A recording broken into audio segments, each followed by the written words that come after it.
And it looks like we are live. Another off-centered Tuesday night instead of Wednesday night. Switching it up a little bit this week. Hope everybody is doing well. Guys, how we doing? Doing good. How's life in there in Florida, Ham? What's going on? Not much, really. We're just preparing for hurricane season June 1st, so everybody's trying to get their ducks in a row. It's like a year other than that, we haven't really had much rain. We just started getting some random rain here and there, but we've been in a pretty hard drought. We're under fire watch for the last 2 weeks. Irony with all that. Yeah. And Steve is in Peru. How's Peru been, Steve? Peru has been a tale of two, I don't want to say vacations, but kind of. Today's been great. It's my 25th wedding anniversary. Happy anniversary, sir. Lighting is still shining directly off my head, probably giving a glare to everybody. And I swam with some sea lions this afternoon. Went out to dinner, taking a little break, and probably going to go back out after the live stream. Like on purpose, like on a sea lion tour, or you ran into them while you were swimming in the ocean? So it was like a boat tour. They tried to eat you?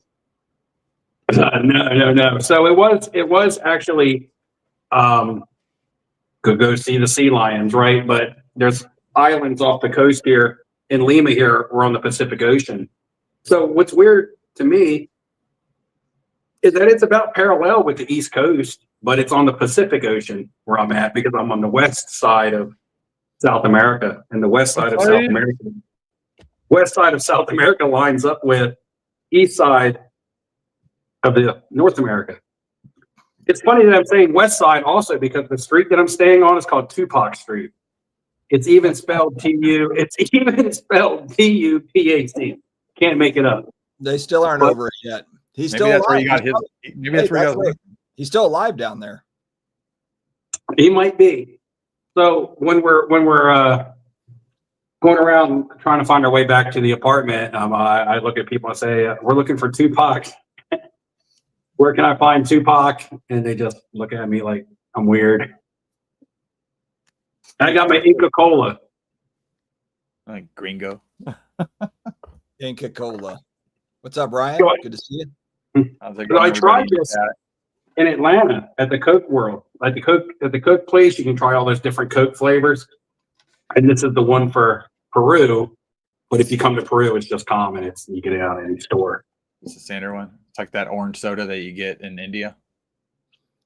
Oh, I don't know. I've never been to India. You just type in soda India.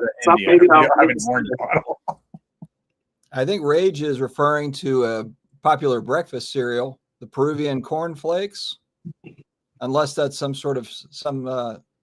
tongue-in-cheek thing. I'm not sure. The Peruvian corn flakes. Yeah, that's actually it's an illustration of Neo. He's not actually on camera. Yeah. It's like a sports flick. You have to move your screen to watch him move around. Say hi to Shelby. Who are the Cavs against Neo? Pacers. That's right. The Pacers beat the Bucks. Yeah, they're a tough team. Are they going to tie it up? I don't know. They're up 8 with 8 minutes to go. But Mobley's hurt, Garland's hurt, and DeAndre Hunter's all out tonight. My That's God. rough. Yeah, it's not great in Northeast Ohio right now when it comes to Cleveland basketball. Well, if you pull it out, do they come back for game 3 or no? Garland has turf toe. That's not something exactly heals overnight. Mobley has an ankle sprain, and DeAndre Hunter dislocated his thumb. Why are the Cavs banged up when the playoffs start? Like, I don't get it. Wasn't it the same last year? I thought it was the same story last year. Yeah, they all got hurt during the playoffs. Well, I mean, if we're going to talk playoff basketball. Playoffs? Michael Ham. Steve's been waiting 2 weeks to talk about it. I'm having a hard time finding that Lakers game. Maybe I just can't get it on Peruvian television. Did somebody update me the score? Game 1 starts tomorrow down there, buddy. Oh, okay. Yeah, they were probably playing on the beach, right? Are they playing that game on the beach on vacation? It's very 70s. I'm not saying that to diss all the Lakers fans in the chat, but that's Celtics Knicks game. I had to hear so much Luka shit. Rough one. Yeah, at least I get to bask in this victory for a second. Luka's long term. You want Luka long term. Luka long term. Yeah. Also, though, Luka long term. Luka is running out of long term though. And now he's 20. What is he? 25, 26? That's when your career starts. And He's only got a good 10 years left of his NBA prime. Well, maybe if he keeps eating cheeseburgers, it might not be. Of his prime? I think he looks thinner. I looked like he lost some weight by the end of the season. Started playing, defense every other play. He got put on the LeBron diet. I don't know if I've ever seen him that big when before, like as he was going to the Lakers. He was pretty big. Yeah, he was double chinning it. He was playing basketball. That's why he lost weight. I mean, yeah. Well, let's see if Luka gets him in the offseason a little bit. Let's see if he comes back a little trimmed up. But that's the thing in any sport with any player that's, shows promise but hasn't really accomplished much from a credential standpoint, is the thought process of, oh, he's got plenty of time. He's got plenty of time. He's got plenty of time. Like everybody has plenty of time until they're out of time. But that goes for everything in life. That goes for us. So, one life. Just saying, it's another season going by and another, no championship, not even a third rounder. And the thing was, it was a big move to the Lakers where they were the 3 seed, right? Mm-hmm. So, Luka went to the finals last year or something like that. Yeah. I finally saw the picture. I'm sure other people may have seen this, but LeBron's like big toe I don't know if it's on both feet, but on one foot is like jumped all the way over the other one because he's been playing for 25 years. So now I understand why he travels and flops around so much, because he's having to like run on that foot, which has got to be just painful as hell. If I was him, I think this would be it. Although I'm sure he's probably going to do his goodbye tour. He'll play next.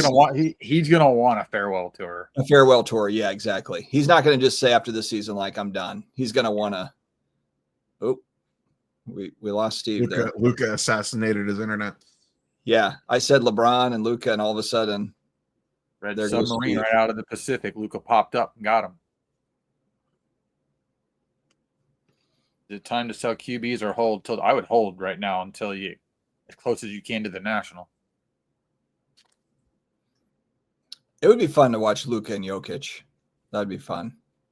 Oh, yeah, that'd be great. I think they are buddy-buddy.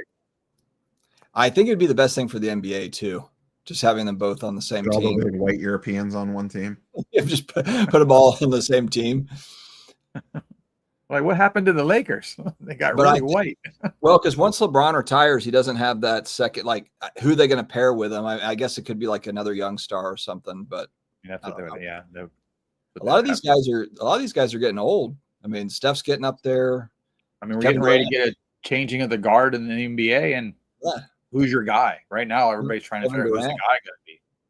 I mean, it kind of seems like the Nuggets, honestly. That's what it kind of seems like. I just don't know who the face of the league's going to be in 2 years. Well, Pops is hoping it's Wemby. Yeah, I think that's your best bet. I mean, he seems like the cleanest guy right now. He's pretty likable. He plays offense and defense. I mean, those linky guys either fall apart or they last forever. I mean, I like Wemby long term. I mean, SGA is about to win an MVP, so yeah, he's pretty young. Like, I don't feel like he's the face of the league. Like, I wouldn't be like, that's your guy.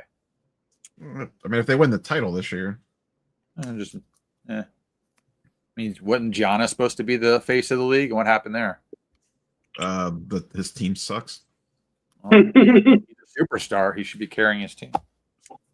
Cody, for this one, That's what we complain about every other superstar. The pointers on this one are eBay sold listings, card ladder, market movers. It depends on which cards we're talking about. First, you're talking about selling some of your baseball cards. That's where you would want to check value at least. That's 130 point. 130 point, another option. 130 points going to pull from like 5 different platforms. I think, does market mover still only access eBay? No, they've got a variety. I thought 130 points is just eBay. No, I don't think so. It's Prestige. Oh, they pull multiple now too. Yeah, They've been pulling like 5 different platforms for a while.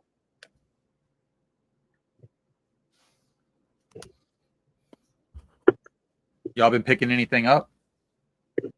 Mm-hmm. Caitlin Clark. I got a bunch of I stuff. know about going Clayton. on. You've been picking up Caitlin Clark for like 5 months. I've got a few little plays I'm working on. I bought a card about an hour ago. Oh, what was her name? That's how it works down there. The cards, right? Theo. Like Nelly said, underly, EI. Uh-oh. You know EO, Mike. Steve, is it time to sell quarterbacks or hold until July? Depends on when you bought them. Depends on what kind of margins you want, and depends on who you have. That's very broad. Yeah, the other part is everybody's going to be selling in July too. So If you bought them last week, no. If you bought them in the beginning of January, you probably have some room on them if you depending on who you have. If you have somebody whose situation got worse after the draft, probably not a good idea to sell them. If you were banking on somebody in the Browns quarterback room getting some hype like a Kenny Pickett, it's probably not a good time to move him now. It was never a good time to think Kenny Pickett was going to get hype. Yeah. If anything, No. Incorrect. Because I bought 2 nice Kenny Pickett's. You guys saw him when he was still on the Eagles the week of the Super Bowl.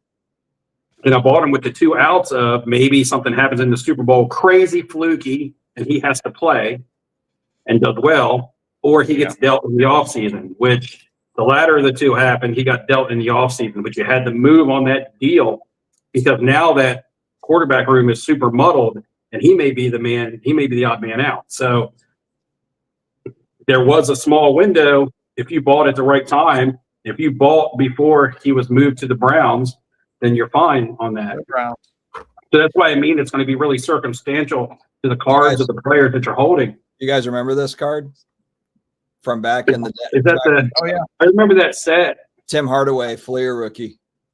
Mm-hmm. So this is hilarious. So I had a notice from the post office that I have a letter to pick up, and I owe $4.25 for postage. So I bought this card as part of my like binder project, my nostalgia card binder project thing I'm doing. And so the guy or gal shipped it for $1, did like the penny, like, or did the dollar or whatever, like the 99-cent shipping, but put it in the screw down. So it was too heavy to go in like a letter. And so they charged it. So I paid $4 to go and pick this up at the post office. so they charge you. I got to leave it in the screw down. That's funny. I see a comment over there, and I can't access the comments like you guys can because all I can see is our screen. I can't see the comment screen unless I go away from our screen. In here. Yeah, Charles has been active on social media lately. Did you see his photoshopped muscle? Yeah, muscle I said it was I saw AI. his face on the rock, or his face on Bruce Lee's body. Yeah, it was like somebody painted the bottom part of it and pasted his head on it. How you doing, But, Sharon? GTP. I told him his new nickname is Photoshop Triceps. But Yeah. Is that what you're going to look like at the National, Steve? no, I'm never going to be ripped like that. I'm never going to have like 0% body fat. Steve's on the Fuchs diet. Shit, fook that. I just Fuchs that. Give me a cheeseburger. I'm just, my diet ain't like that. Like I'm just trying to be comfortable. I was Fuchs, able to you swim going to against the the current today. Fuchs has been intermittent fasting since like Christmas Day. That was his last meal. It's the Right. secret is he doesn't eat. I saw a comment there that said something about will SGA's prices ever pass Luca's? I can't answer that question, but something that I actually posted to you guys yesterday, it's kind of funny, is that there was that post on Instagram that said, which player would you rather be holding right now, Silver Prism? And it had the 17 Tatum, it had the, 2022 or 21, whatever year Anthony Edwards was. And it had, from 2018, it had SGA, it didn't have Luca. Now, some may argue that, well, the Luca is the no-brainer hold, right? But I'm going to say that that's no longer the face card of that set. At least according to that post. I really don't know. I mean, maybe it still is the face card of that set. The Jordan will forever be the face card of the 86 Fleer set. The David Robinson that Dutson likes to show will forever be the face of that hoop set. What will be the face of that 2018 Prism set if that, 2017 football is the Mahomes? Will it be the Luka or will the SGA pass it? Yeah. I'm just glad we're going to be online when Neo breaks something in his office with like 30 seconds left in the game. I'll turn the camera off. Dude, I'm not about to go viral for throwing something through a monitor. If we were watching a Saints game, there's no way I could stream. There's absolutely no way. Like Jekyll and Hyde. It'd be actually, it might be good entertainment. Maybe I will stream. Hey, maybe you should. What are you talking about? Might boost viewership because it gets a little nutty. Yeah, but then again, just to backtrack. What? Go ahead. Yeah, I was just going to say, just to backtrack to what we were talking about, though. SGA could win a title this year. He could win one next year, and his values may still never pass Luka's just because it's not always performance that drives value. Performance is part of it, but that Luka, that international market is strong, and then the markets that he played in, Dallas and now the Lakers, are both really a lot stronger than the OKC market. Well, what happened? Think about Giannis. Think about how hot Giannis was, and he's got a title. Does Giannis have 2 MVPs? Yeah, a couple defensive player of the year. A couple defensive, and he's got a title, and he is a forgotten man. And wait till he gets traded this offseason. That's what I was getting at. Likability is huge, and then market's very big as well. That's why I was trying to figure out who's the face of the league in 2 years in the NBA. I couldn't tell you right now. But somebody has to break out. That's what's happened when people have success and then, kind of fail. Yeah, Mahomes has probably fallen off a little bit too. Oh, 100. Yeah, he has 100%. Not many people are talking about Mahomes. They're talking about the young guys. I mean, even C.J. Stroud, who had a really good rookie season, was not talked about at all. Nobody cares about C.J. Stroud right now. They care about Jaden Daniels. Yep. It's just the way that things go. Next up. Yeah. Or if somebody just catches fire and starts getting all the publicity, or people are talking. Well, and when we start to talk about age, and I'm not talking about age, the number, I'm talking about years in the league. Giannis is not what we would consider to be young. And he may be young, like I said, by actual age, but when you look at how long he's been in the league, yeah. When we look at Mahomes is the old man of the NFL quarterbacks at this time, it seems. Yeah. But you still have some of the veterans hanging out. Russell Wilson and Aaron Rodgers, they've gotten in the twilights of the career that can't perform like they used to. But Mahomes is the old man. When you start talking about all these quarterbacks, but he's only been in the league since 2017. He's not even, probably through half of his career yet. Yeah, and half these guys are going to dream to even have what he's already accomplished. Fuchs has got the blue wrench on your channel or somebody's channel, and he hasn't stopped it in like a year. He's only here for Gary. Who does he have the blue wrench on? He has some special mouth that he just mine. Fuchs he hasn't used the wrench in over a year easily. So like Andy E said, Anthony Edwards. My problem with Anthony Edwards is I watch him come off the bench and he has to basically unzip tie 10 things from his body to go onto the floor. And that guy's not going to last real long. He's a great talent. I do not see a 10-year career out of him at this point. I don't know. He's built like a tank. Well, those are the ones that fall apart. Anthony Edwards on the Timberwolves? Yeah. But I don't think he's not an inside player, right? He's not like a bang around player. Maybe he's just wearing that stuff for preventative purposes. I don't know if Neo slipped in his chair or if something happened on the screen, but that was classic. Okay. What happened? I don't know. It looked like he was about to fall out of his chair. I think that was him just trying to gather himself. This is man. Hold on. We're not doing this right. How do I make Neo bigger? How do I do this? That's the wrong one. Dang it. How do I do this thing? No. Dustin trying to figure out how to work StreamYard. Dustin. We've only been streaming for 5 years. You think you know how to work the software? You know, I might need to switch over to that other thing. I saw somebody, was it Mighty Comics, using like Restream or something? Actually looked pretty good. Yeah, He said it was I saw free. somebody using that too. They used it for a little while, like a 30-day trial, but they didn't go back to it. So I don't know what the hiccup in it was. I got to be able to run my banners at the bottom here. I don't know if you can do that. First time submitters to PSA, SCD25 code at the shipping and billing screen. Banners. Is PSA I still don't know grading if a lot of cards? them allow the multi-stream either. Yeah, so I'll just stick with it. I'll just pay the $800 a month or whatever the hell it is now. Whatever, it's an easy tax write-off. Yeah, it is. It's a write-off. Andy, Anybody what's going got on? any- It's the sports card investigator. What's Yep. going on?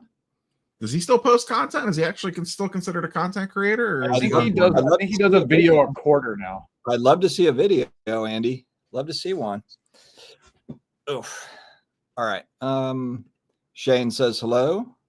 There's lots of topics we can get into tonight because I actually have a video that I'm editing that I'll finish tonight to come out tomorrow.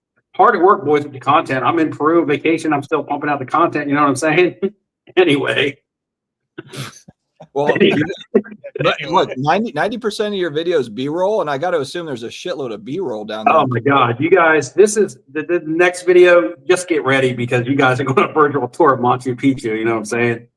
But It's gonna Is be Aaron Rodgers with you? I might poke my head in every now and then and say something about the hobby. But anyway, because I don't have my cards and stuff that I've been buying and selling, because I've been out of the country, I'm just talking about some random thoughts of things that have been going on in the hobby.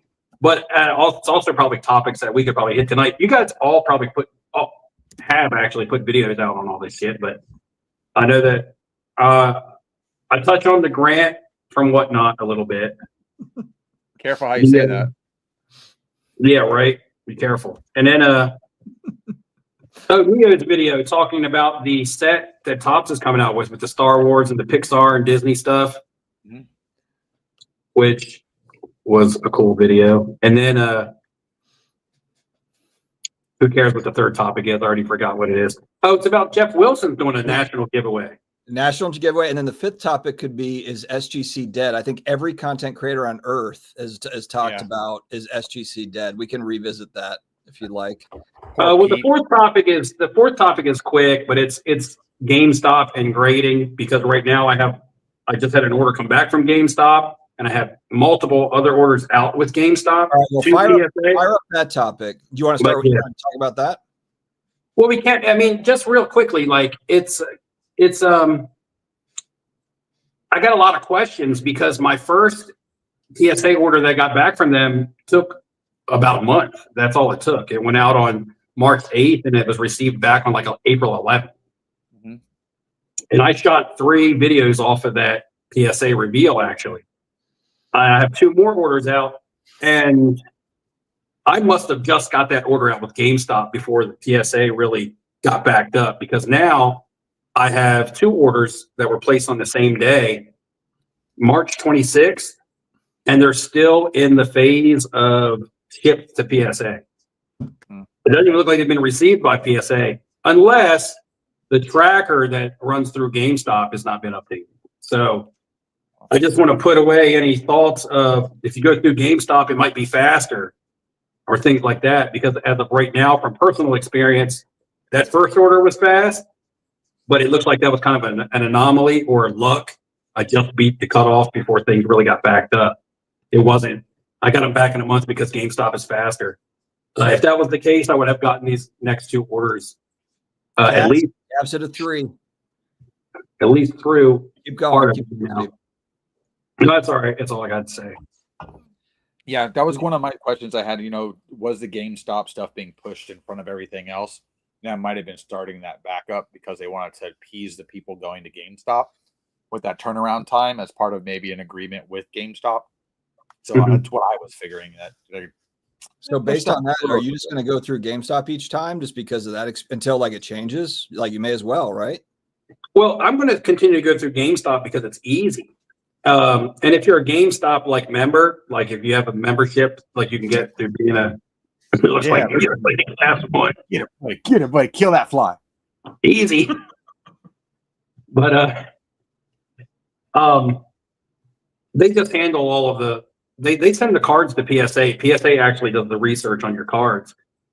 The first time I dropped my cards off at GameStop, I asked them, I was like, so who's going to fill out all of the information on the cards? Because, if you submit yourself, you got to put the card and the set and, yada, yada, yada across the board. So I thought maybe the GameStop employees did that in the back before they like ship your cards off or something, or they shipped them somewhere to do it. But they told me that they just sent them to PSA, and PSA handles all that now. So it cuts out a lot of work. Shipping is $5, I think. Maybe that's why they're having to re-enter everybody's cards. Yeah, but shipping is like $5 if you have a GameStop membership fee, and that's there and back. Like when I ship my cards myself, especially if I want to insure them, sometimes it can cost me over $100 in shipping charges round trip. Yeah, no, I think honestly, if you have a local GameStop, I think that would be the best option for most people. I think the standard person isn't trying to send 50 cards off. So I think honestly, I think it's a good business model right now until we start getting some problems with stuff getting lost, missing, or some other shenanigans. That was kind of my concern. I just go direct to PSA, but that was kind of my concern is like, is the GameStop employee going to mess up my stuff or screw it up or whatever, but sounds like they've got it figured out. So, yeah, that was my thing. I was like, how knowledgeable are these people if they're the ones that are actually researching the cards and doing a submission form? But they don't do a submission form. They just take photos of the fronts and the backs. They put a sticker, which is a UPC barcode on the back of each one of your card savers. They scan them all individually in, which is basically them ringing you up for you to pay. Mm-hmm. And then they ship them with photos. All right, let's switch over to SGC quickly. We can cover this. So my stance hasn't changed on this since they were purchased. How long ago was it? Was 18 months ago or so, roughly? I can't remember exactly when it was. And I said at the time that I think the SGC brand is going to stay. I don't think that, but right when it happened, Nat Turner came out and said it's clear based on our data that people use SGC for, especially on the vintage side, because they don't want to use PSA. There's not a lot of crossover there, meaning like they're like the anti-PSA. So, and I don't really think that's changed that much in the last 18 months. People still go to SGC and, that like SGC and that's that. I think the reason why Pete is not out front and center is just because he doesn't need to be really. He doesn't need to be. Maybe and I think people speculated he might be kind of out the door, like maybe he had a 2 or 3 year agreement or something, and then he goes out. Maybe that's true. I don't know.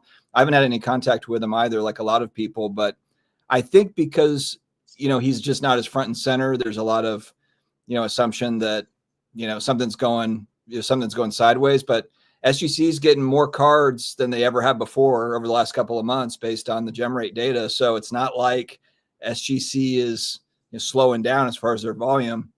I mean, their turnaround time's slowing down a little bit, but they're not slow. They're still getting more business than they ever have before. And I don't think that it serves PSA or collectors to get rid of SGC or, make SGC the, Boca Raton PSA or whatever. It just doesn't make sense unless SGC just completely falls apart, which they haven't done. So I don't know. That's just my take on it. I don't think anything's really changed. Now, if Pete's maybe moving on to other things or whatever, eventually, then maybe, but I don't think SGC is going anywhere. I don't see it. Yeah, I kind of look at it as, say, if Coca-Cola bought Pepsi, right? They wouldn't discontinue making Pepsi because there's still people that prefer the taste of Pepsi over Coke, even if Coke is the majority or vice versa, whatever. But you get what I'm saying. It just wouldn't make sense. It's still something that's going to make them plenty of money because there's consumers that prefer it. So. And PSA doesn't need, it's not like PSA needs to fold them up to it. It's like PSA is already advancing on their own. Like if SGC is still booming and still getting a lot of cards, still getting more cards they've ever gotten, why would you fold them up? It makes no sense. PSA is going to grow regardless. They got offices opening in Germany and, they've got offices going up all over the place. They don't need to fold up SGC. I just don't see it. But anyway, go ahead, Steve, or Ham, or anybody else who wants to chime in. 48 seconds. I think SGC Pete is locked up in a basement like Sloth, and they just throw him candy bars. Personally, tell us what you really think, Ham. Well, that, and I think the long-term goal is to get rid of them, to absorb them, and just PSA just take over. I don't know if it's going to be a year or two, but I'd say 5 years from now, I do think PSA just wants to be that dominant factor, and they just want their PSA logo everywhere. They don't want any other 3-letter acronym for grading to be out in front of them. And I think that's what they're going to keep doing. And if they can absorb more people, they're going to do it. Now, I mean, I personally would like it if they did PSA grading in Florida. There's a crap ton of cards here. There's a lot of people that grade out of Florida. I'd love to see the numbers that just come out of a state. And I think it would be beneficial for them to have a grading company or, like, you know, the Southeast right over in Florida. I just think it would be easy for them and very convenient for everybody else. Yeah, I mean, they've got the New Jersey office, so they've kind of got the East Coast covered as far as that goes. And then, I mean, look, they just opened up a submission center at Burbank. You know, I mean, they'll probably have submission centers with PSA employees all over the country here in the next couple of years. That Burbank store was that first retail store. There'll probably be a dozen of those in the next couple of years. Well, that, and I'm still waiting for whoever comes out with the on-site grading machine where you just pop your card in and it spits it back out. Oh, yeah. I don't care if it's Neo just gimmicky. flopped in his chair. Neo just flopped in his chair. So It's going to be gimmicky probably at first based on who puts it out, but if it's going to be successful, I mean, simple as that.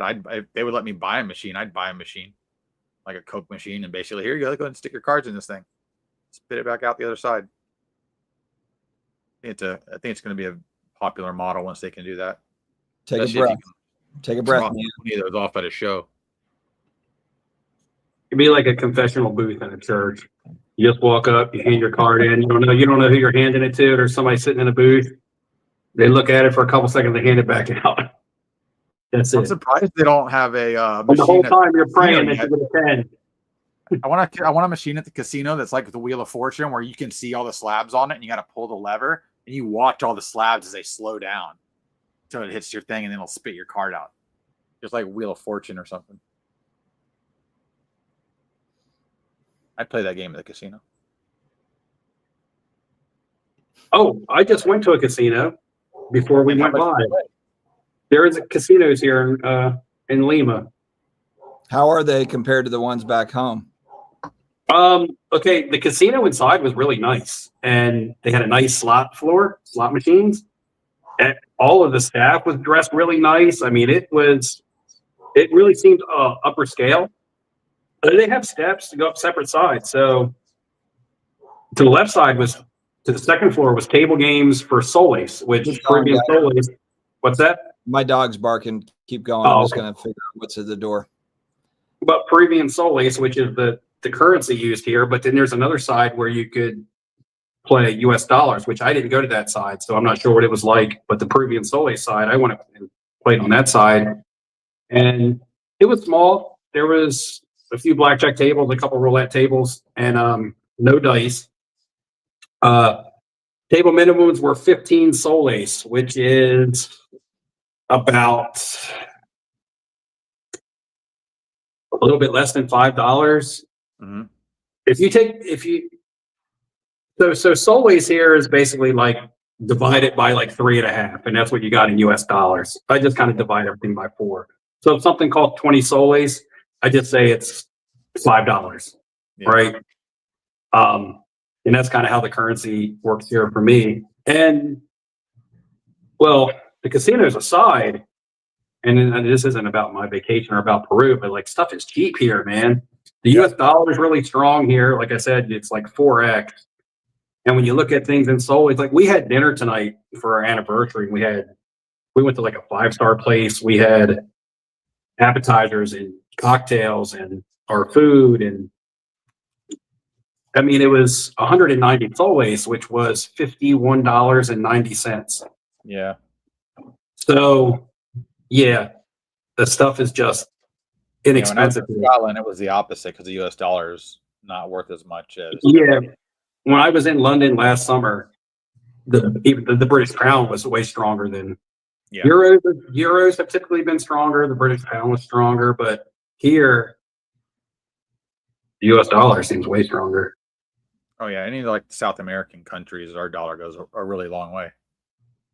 And you can use U.S. money here. They take U.S. dollars at some places around here, unless it's like street vendors and stuff, which this place is just filled with street vendors. Mm-hmm. Anyway, I'm not going to get into How the about tap to location. pay? Do they What's have a lot of that? tap to pay down there? Do they have a lot of tap to pay? Oh yeah, yeah. Especially here in Lima's a modernized city. Like where I'm at now, and I'm in Miraflores neighborhood, which is a beach community or a beach neighborhood. So we're right on the Pacific Ocean. It's like higher dollar here in the neighborhood that I'm staying in. But Cusco is completely different. Cusco is like you're in a time warp. Lima is like a modern city in the United States. You know, it has everything here. Like I said, it has casinos, shopping malls, you know, you name it, they have it. But with that being said, it's tougher here. The language barrier is tougher in Lima, even though it's a much bigger city. Mm-hmm. In Cusco, people only tend to really go to Cusco because of tourism. Yeah. So most of Cusco does speak English as well as Spanish. But here in Lima, I've had to use Spanish a lot more. Mark had a comment. Yeah, we'll go back But, to that one. Did you, Paul's asking, did you see the 3 Scott Weiland auto cuts that hit eBay tonight? I did not. I seen Paul. He actually sent me a Instagram message showing it to me, and I also saw his post when he received it. And I've looked at eBay for those, but I have not seen any. But I've been really busy today. Like I got sunburned. Did you have the opportunity to fly over Nazca? Are those the lines? When you say Nazca, are those the where you can see like the lines in the ground, like of the animals and stuff? It looks like not crop circles. So they're kind of like. I don't know. I would say if you're asking, you didn't go. Well, what I'm saying, when I flew into Lima on the way to the trip, it was dark, so I couldn't see the ground, and I don't have window seat. I get an aisle seat, and then flying out of Lima to Cusco and back, I had an aisle seat. So no. PA Pokemon polls. If you have one of those nice rare Charizard, you could sell one of those and just probably live like a king there for a year. But I know Mark had asked a question about grading machines because he didn't hear all of it or whatever. It was a reference to what it is. Tag has talked about potentially coming out with portable grading machines so they can put places and it'll grade your card on the spot. Don't wave away. You're watching basketball. But that at some point it's going to come out in the next 2 years. I don't foresee it coming out this year for sure. Are there any other basketball games on tonight? Warriors. Just the Lakers. The Warriors have the Wolves. Game 1, I think, right? Isn't that the next one? It's on after the Cavs game. Yep. Have we been live since the NFL draft? I'm not watching anything. Since what, NFL draft? Since the NFL draft? I think so. Maybe not. Or was it the Thursday after our last live stream? You know what? We streamed on the Wednesday and the draft is on Thursday. Yeah. Oh, we only texted about it because everybody kept passing on Sanders, and we thought the Saints might take him and things like that. So, what do you think about that, Dustin? I'm okay not having him. I don't think that Shador is going to be a good NFL quarterback. I don't. I don't either. This is going to sound weird to say, but Tyler Shuck, the guy that we got, although he's played, he's in college for like 12 years, and I think he's older than like T-Law. It's kind of nice having a QB that's 6'5", 230. Like Derek Carr. I just watched Derek Carr's like little noodle arms get like thrown out of bounds. Like he's not terrible, but he's $40 million a year. He's got a fake injury. He's like a total diva, is a complete pain in the ass. So I'm ready for the next wave of guys, whoever that is. And if it's Tyler Shuck, that's great. If it's Spencer Rattler, great. If it's Arch Manning, it's great. Neo's pills are good. Pills are like Neo's about to take his high blood pressure pills. Is the game still going on? There's 12. This is the longest last 60 seconds of a game I've ever I seen. thought when Neo did his sky hook that it was over. I thought they won. I thought he was cheering a victory. No, that was with 2 minutes left in the game. Just throw your chair at the wall if this goes. There's 1 second left in the game. Oh my God. I just got the score update. Oh my friggin' God. What's the score? You want to drop off, Neo, and just go throw shit? It's 120-119 Pacers with 1 second, end of the fourth. Wow, we get to see this. Who's got the ball? Who's got the ball? Cool. It's over. End of the fourth. Oh, end of the fourth. I thought you said there was 1 second left. There was. Right now it's like, play it cool. I'm on a live. Dude, if it was the Saints, I would just be ripping. You can do whatever you'd like here. You're in good. You don't have like I've a soft spot you can throw? I've been at a Saints game with Dustin. Oh yeah, you've been to a Saints game with me, Steve. You've seen it. They are I had a Saints game with you when you were here in Tampa. I just didn't hear you. Yeah. You guys are never going to win a Super Bowl. That's what I always have on Panthers fans. Yeah. They're so Zero nice. Super Bowl. You know where I don't say that? Well, I can't say 0 Super Bowls to the Ravens because they have them, but Baltimore is not the place to talk smack to the fans. That was a place. So me and my wife, and I can't remember which year it was, 2018 or 19, Justin Tucker, timely, just got cut. Justin Tucker. So like Saints are losing the whole game. And then I'm yelling at him. Of course, I've had a few drinks. I'm yelling at all the fans, like, get ready for this comeback. Kind of like joking. But then we do come back. We go up on them. And then the Ravens come back and score. And then Justin Tucker shanks the extra point. He misses the extra point like wide right. And everybody's just like in complete shock. And I'm like, told my wife, I'm like, we got to run out of here. We got to get the hell out of here fast. So, are any of y'all following baseball right now? I don't believe in that. No. And what's going on in baseball? Too many games. No, there was a question earlier about Aaron Judge surpassing what Mike Trout was, or becoming what Mike Trout was. I don't know how to make Neo's face bigger, but I have to figure out how to do this. Shit. How do I friggin' That's you still. You can't drag him over. I'm trying to do that. There we go. There he is. All right. It's too late now. Bask in the Why? glory. God, man. This is a time when you go nuts. It's okay. You missed your window. So you watch the game. Give me your summary of how you feel about what happened. I mean, they blew it in the last 3 seconds. What happened with Mitchell? He scored like 50. Fantastic. Well, wow, this is a really passionate, emotional response, Neo.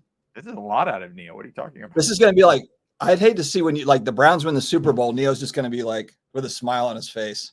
Like, dude, the Browns just won the Super Bowl. That was a pretty good game. We knew yeah, it. But look, Neo sits and watch Cleveland like all the time. How many live streams do we go live and he's sitting and watching Cleveland? So he's a real fan and he's sitting there with his team, and they finished first in the East this year, like really showing hopes. And now they're like, does they go 0-2 now? Yeah, they're down to it too. So now they're down 0-2, and like sometimes you go in. Sometimes you go in hopeful because your team might be like an underdog, and you go in hopeful, and you're hoping that they win, but best case scenario. But sometimes you don't expect them to win. But like I'm pretty sure some of the Cleveland fans right now are like really true believers. So it makes it even hurt like worse when they look like they're like playing their worst basketball of the season when it really counts. Well, and this is 2 years in a row. Because I remember last year their team was all banged up in the playoffs too.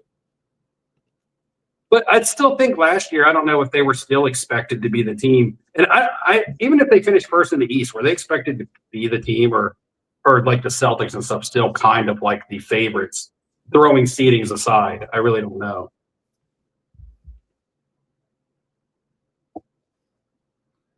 Neo just slipped into a coma.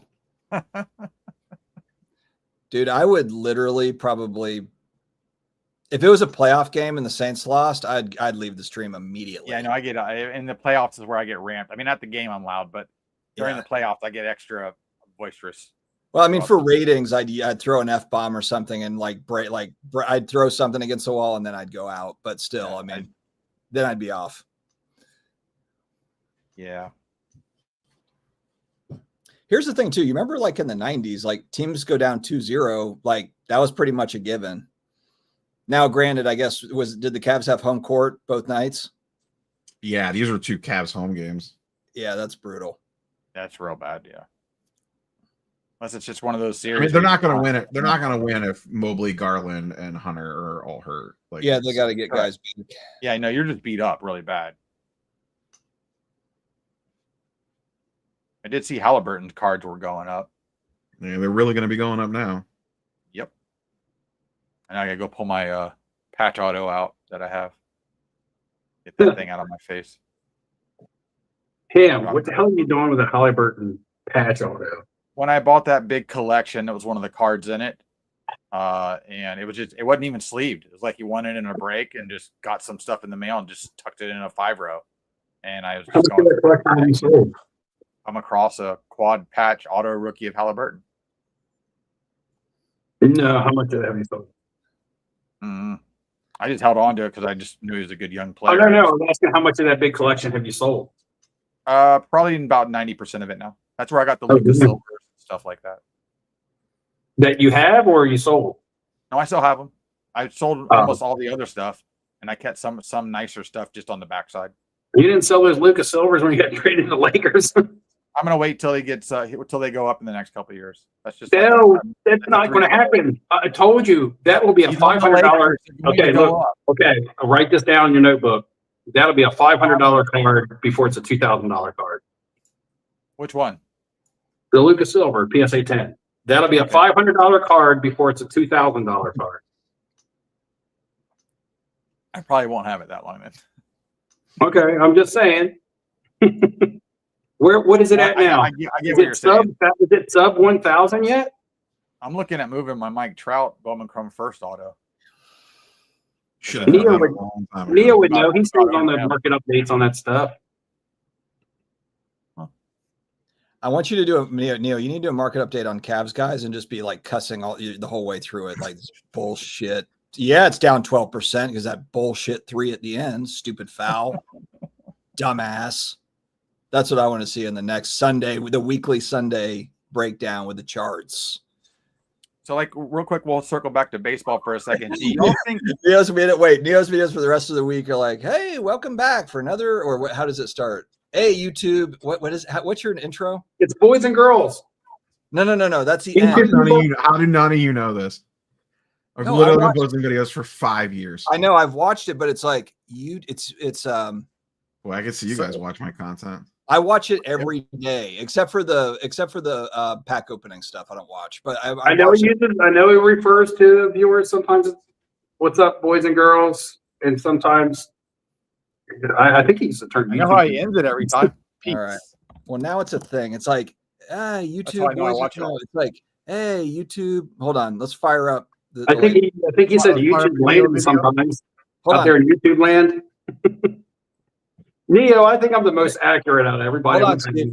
You're close, Steve, but no one's gotten it right. This is sad. What word for word? What's going on, YouTube people? That's it. Yeah, chat's got it. I said YouTube people. Did you say? I didn't hear you say people. Oh, I did. I said YouTube people. I should say this too. So I know the thumbnail and everything it had Gary Vee on it. Gary Vee will be coming a little bit later on. So I didn't say anything in the very beginning. So I'm sure there's some people that are here that are like, where's Gary Vee? There was a person that said they were here for Gary Vee only. The guy with the guy with the blue ring. Fuchs. Yeah, Fuchs is the guy that was here just for Gary Vee. Well, he'll be back. I think he was being sarcastic. I don't know. I haven't seen Fuchs in the chat in a while. Oh no! On Instagram, Fuchs seems like a Gary Vee truther. Yeah, he might be. He does Photoshop his biceps and triceps. Everything, his head on things. Maybe he can get himself a V friend. What would we call it? It'll be X friend of the channel. I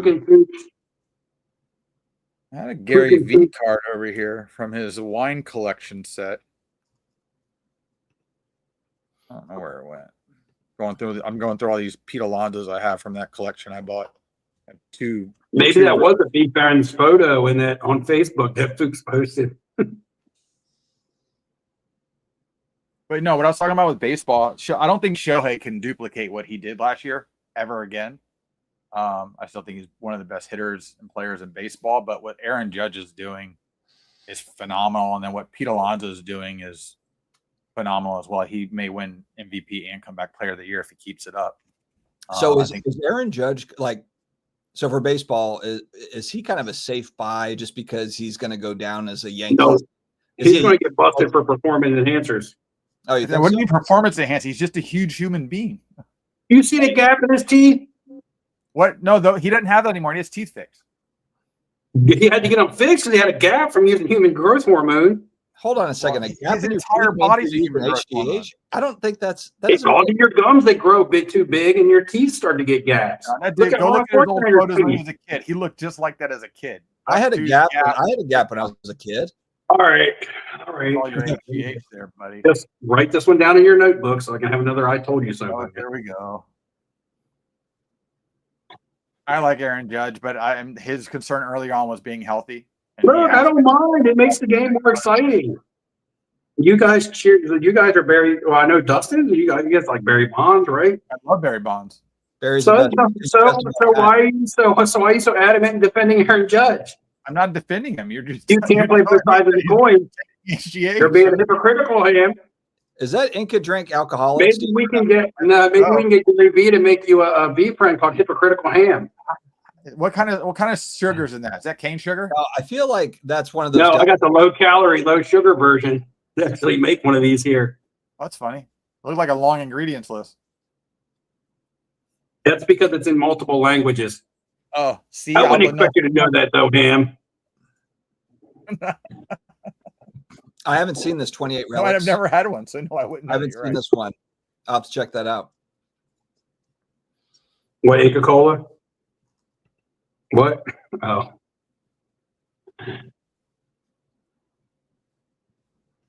Hey man, I got nothing against I Aaron. saw this guy said, "Nah, Judge and Stanton got their teeth fixed a couple of seasons The ago." truth is Stanton got stinging. his teeth fixed because the guy with a baseball in the face.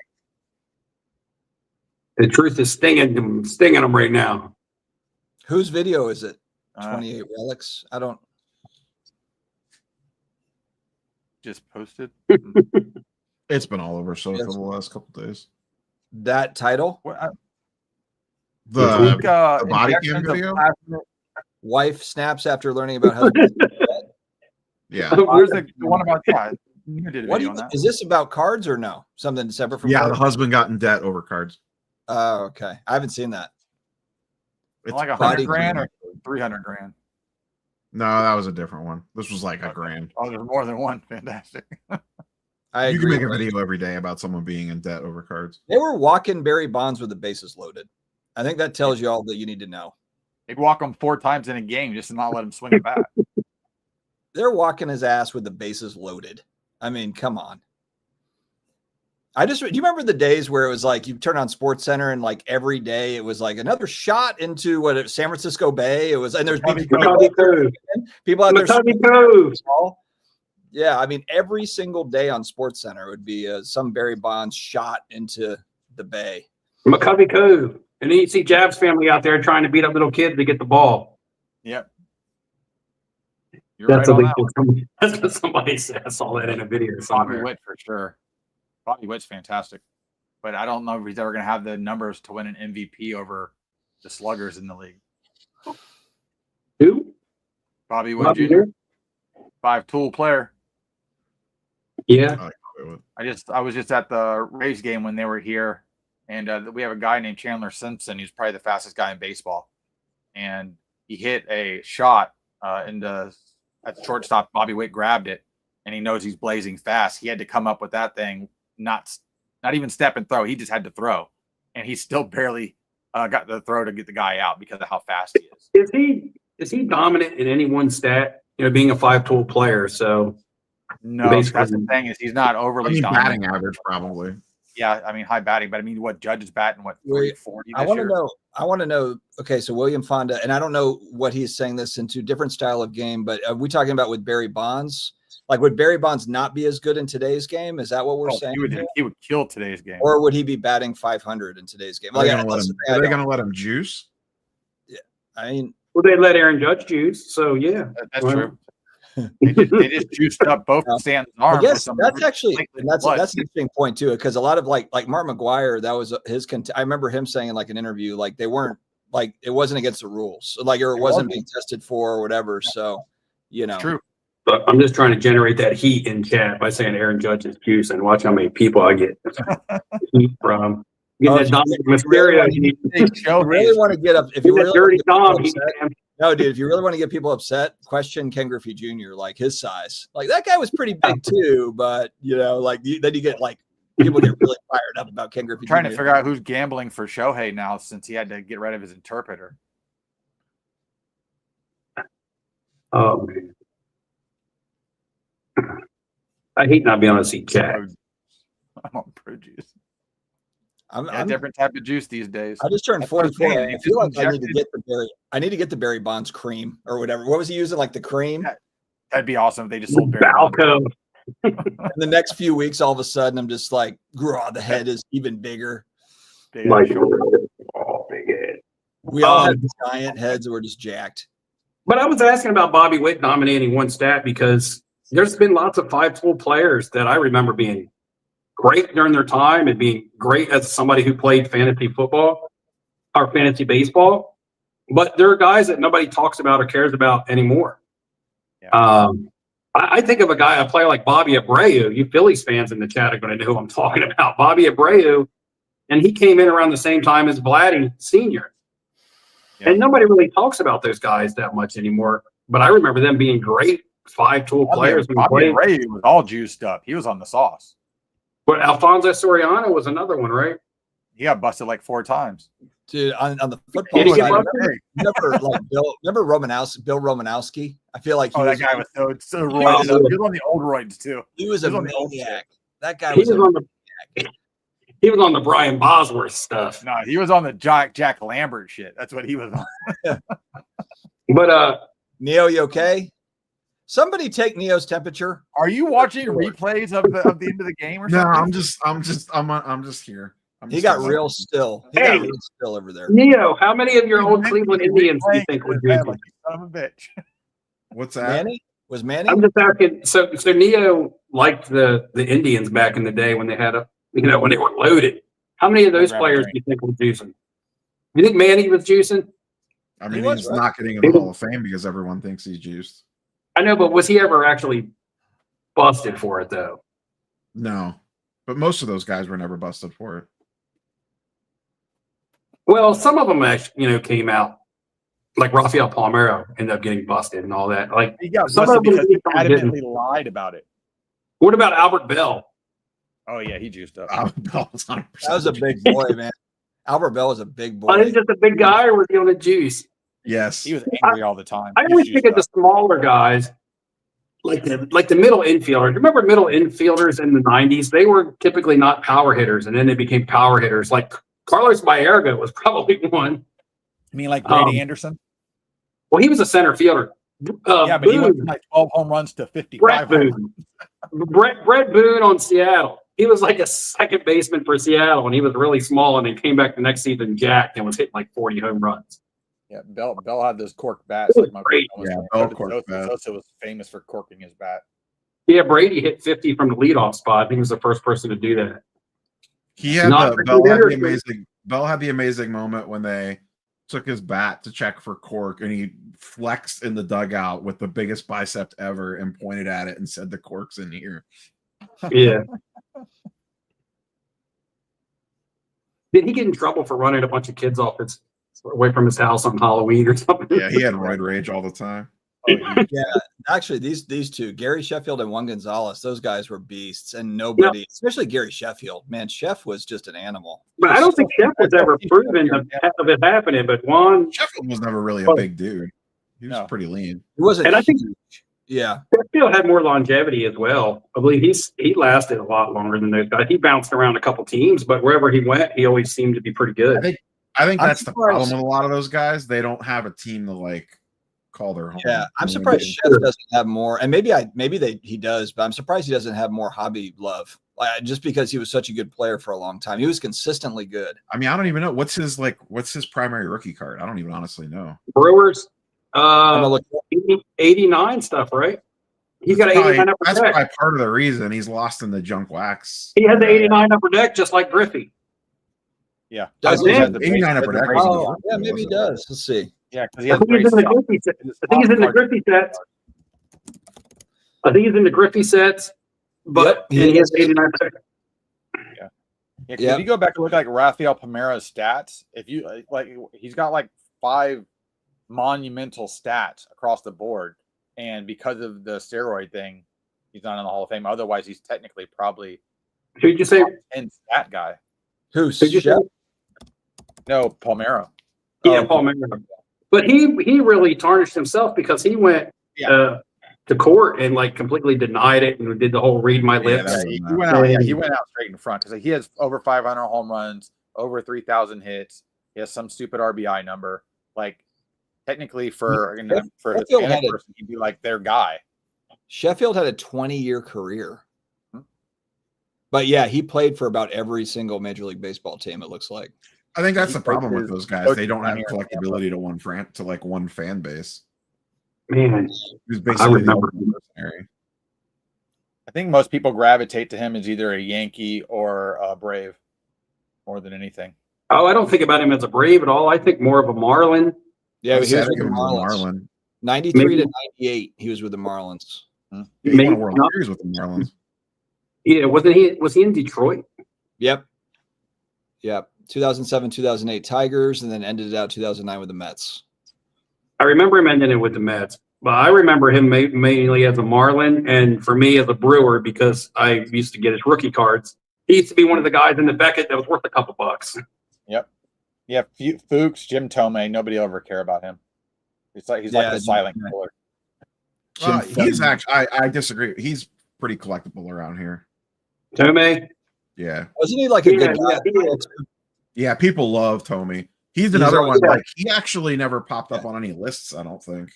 He's like a. I don't want to say he has a huge following, but he has like the people who like Tomei like collect him hardcore. I had some nice Tomei cards that I acquired in a large lot that I bought, and they were not hard to get rid of. And I didn't have to like really price them low. I mean, they were nice cards like relic autos and stuff like that, but I even think one of them was maybe a 101, but it was graded really low, like in a BGS 6 or something. But I had no problem moving that stuff. Is this true, Ham? Charles T talking about. I remember that game. I think the bases were loaded and Albert Bell got hit by a pitch. He refused to take the base. Oh yeah, I remember that.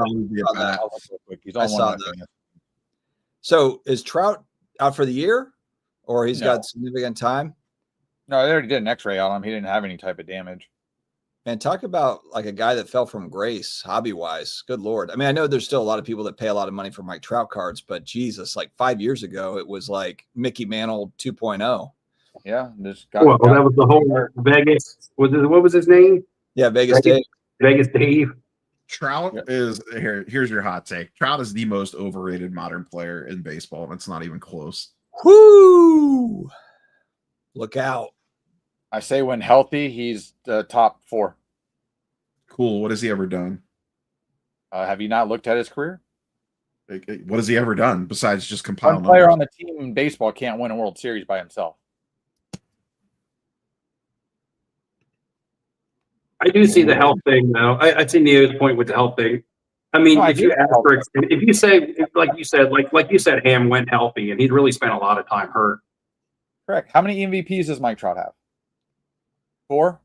Name me one moment name me one memorable Trout moment from his entire career, other than him getting struck out. I don't watch Anaheim. When Bryce Harper said Mike Trout's the best player in baseball. There you go. This is the ideal kind of like the way you hope it works out father-son relationship where Vlad Sr. made like $200 million in his career. I think it's like $1.75. And then his son just signed like a $500 million deal with the Blue Jays. Yep. Like, that's doing it right. All right. And he's probably not even half the player that his father was. Vlad Senior was a beast. He was incredible, Vlad Yeah, Senior. Vlad Senior would probably get $1 billion in today's game. Vlad Senior used to hit home runs on balls that were like in the dirt. They would bounce and he'd still hit it all. He He had spent an the insane swing. and he spent the twilight of his career, like his last, when you're old and lingering around with Baltimore. And I got to see him play live in Baltimore. I got to see him have a couple walk-off hits in Baltimore when our team was terrible. And we used to just sign old veterans as they retired to try to sell tickets. That because Expos team that he was on was really good. That got destroyed by the strike in '94. Yeah, Carl Walker was fantastic. He should have never left and went to Boston. They had what? They had Larry Walker, Andre Scalaraga, him. I forget who else. I don't think Vladdy was there yet, was he, Neo? That early 90s team was Walker, DeLiner DeShields. I thought he was on the 94 team. No, he came around the league in like 98, 99. I think he was a little bit later. Him and Andrew Jones came in the league at the same time. Andrew Jones came in with the Braves. Vladdy came in with the Expos. And those were kind of like the two rookies of that class when you were buying cards. Maybe it was 95. No, his rookie year was 96. 96. So it was after the strike, but his rookie year was 96. But that Expos team you're talking about, I was a huge fan of that team because DeLiner DeShields played for that team, and he was from. I always think he was on that team, but you're right, he wasn't. Yeah, DeShields was from Delaware, and he was like, we don't have many professional players come out of Delaware, and he played at one of the high schools, like 20 minutes from where I went to high school at, and he was a really good basketball and baseball player. He almost won Rookie of the Year. 97 was his first full season. He got a couple at bats in 96. DeShields would have won Rookie of the Year, but Dave Justice got called up by like the Braves or whoever. I think it was the Braves then, and hit a bunch of home runs towards the end of the season and won Rookie of the Year. But Marquise Grissom was on that team too. He was center fielder. He was really good. DeShields played second. Larry Walker was in the outfield. Yep. I don't think Randy Johnson was part of that team still. Mm-mm. I can't remember. Pedro. Man, we need a crazy looking Randy Johnson pitcher in today's MLB. Just intimidating as hell. I know there's some big pitchers, but I just need a guy that looks like a psychopath, like Randy Johnson What did. was the guy on the Phillies that looks like Nicolas Cage from Con Air? Yeah, but Randy Johnson just looked like, I don't know, like he broke out of prison and moved to a baseball field. He looked mean as hell.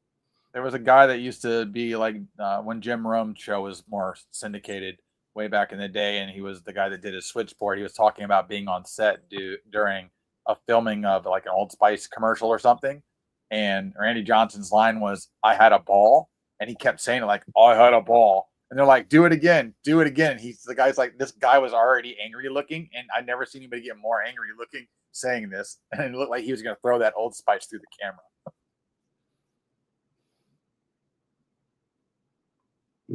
Neo, anything you want? Oh, okay. Just making sure. I know we talked a lot of baseball tonight, more than we normally talk. But when we talk 90s baseball, I mean, I can talk 90s baseball. I just don't talk much baseball nowadays.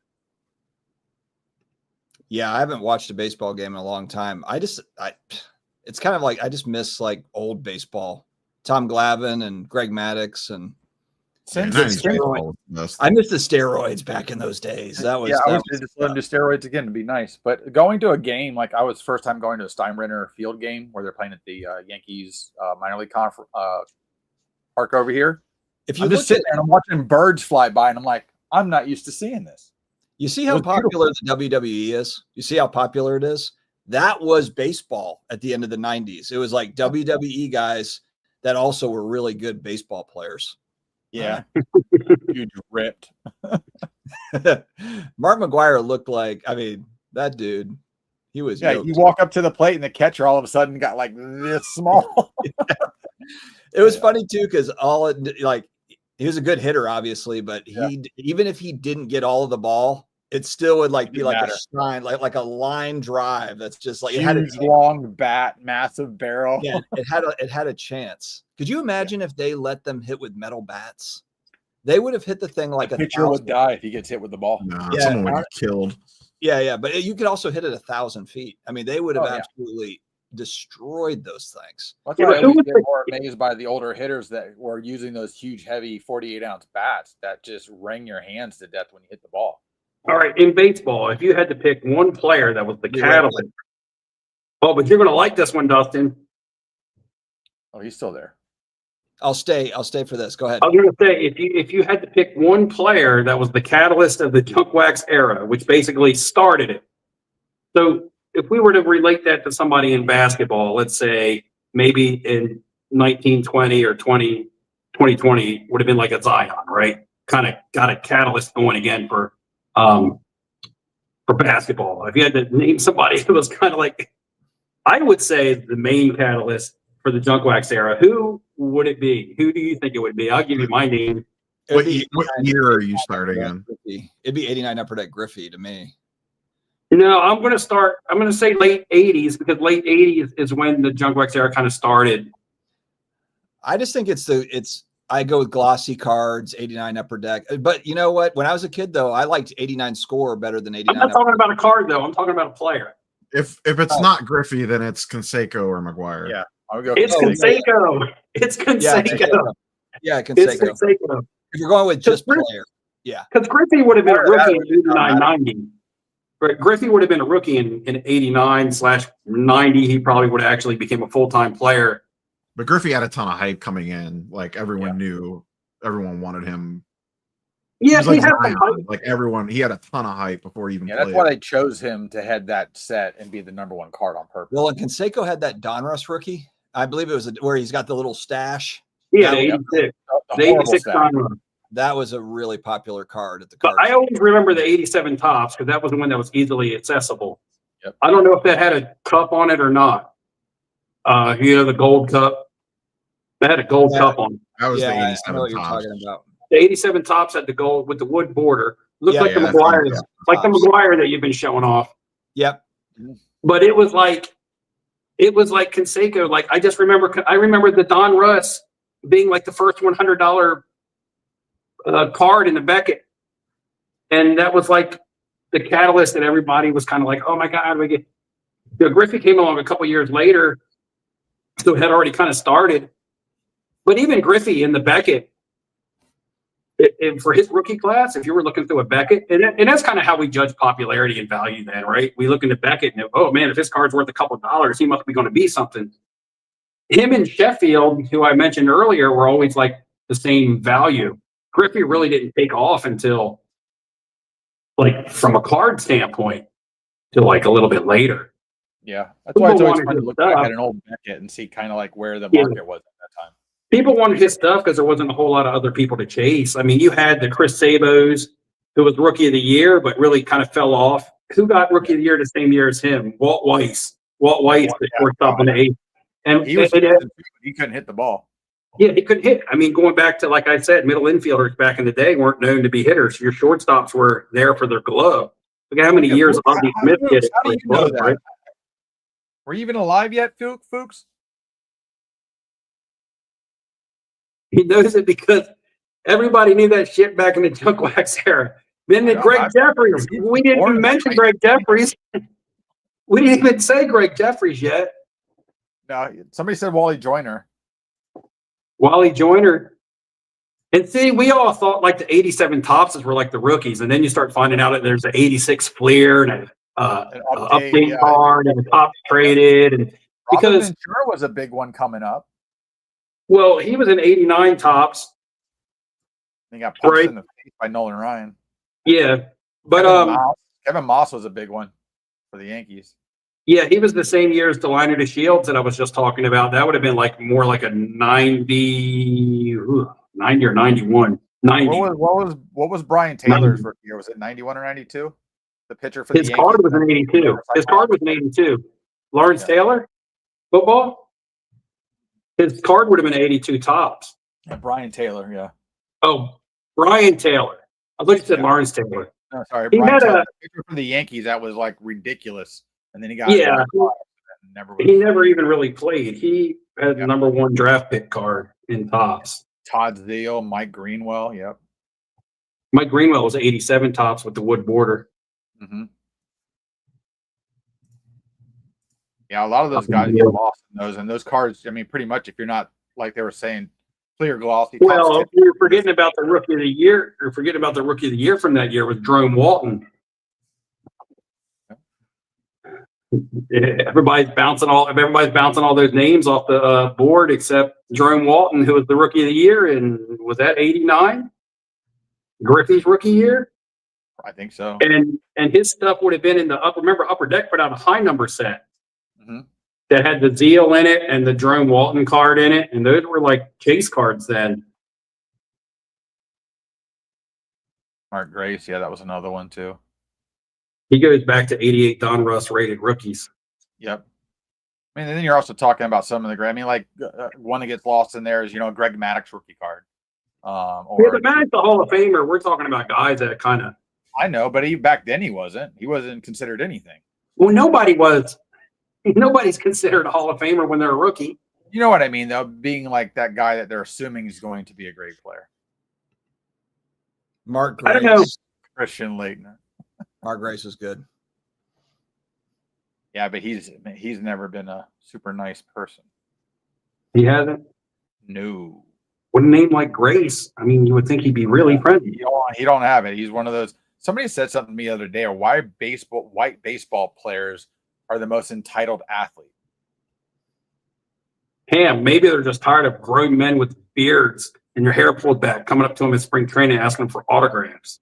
The Spanish guys don't care. Put 'em on You say hi to Put 'em on eBay. Mike Trout, just run away. I'm going to sign this and you're going to put it on the bag. Think about how nice hockey players are and how gracious they are. I don't know about hockey players. It's 'cause they're all Canadian. You have sympathizers in the chat, Neo. A lot of sympathizers. Is this live? Yes, Rip and List. This is live. Curio signs everything. For now. And Chris K is a Dolphins fan, you see. Jay, I haven't seen Jay in a while. What's up, Jay? Hey, Jay. The Still playing non-sports here. I remember that name. Yeah, no, that was funny. What not funny just said. That's even funnier, I guess. I do miss the old Jim Rome show. He had some good stuff on there. The what? Jim Rome, when he used to have his talk show that was syndicated. Yeah. They were talking about Mark Grace. There was a story about a Mark Grace slump buster. And it's a really funny story. If you can go find it on YouTube, I'm sure. Oh, no, I've never seen it. Oh, it's hilarious. Golden State, 17 in a row. Golden State knocked off the Rockets. And the Rockets were seeded number 2, right? I believe so. Yeah, man, those seedings don't mean anything. When you get in there with the veterans versus those young teams, Yep. it's all about playoff basketball and the veterans. And I was hoping Orlando didn't have to play the Celtics first round so they could at least get through a round. You're an Orlando fan when it comes to basketball? Yep. When did that start? When Shaquille O'Neal came to Orlando. Anybody ever heard Ham ever say he likes Orlando? I haven't heard I that didn't even know before, Ham knew what but the NBA was. I was also- I'm here like, what? I lived in Florida during the Shaq years, and it was, yeah. I remember that LSU, I think it was a classic card, that LSU card where he's dunking. That was an expensive card. It was, when that first came out, that was a $50 card straight You up. know who owned that company? You know who owned that company? Wasn't that Ken Golden's company? Classic? Ken Golden owned Classic? I didn't know that. Yeah, well, Classic started as like a game, didn't it? Look, check this out. Look at this. Anthony Hardaway jumbo rookie auto from Upper Deck. That's pretty cool. Didn't Classic start as like a game? I remember buying a Classic set that had Ken Griffey Jr. in it, the baseball set, and it came with like game pieces and stuff. That's how you used to pimp chains out back in the day, boys. Right there. Look at that honker. Why do you have that in your room? It's in a box over your bed.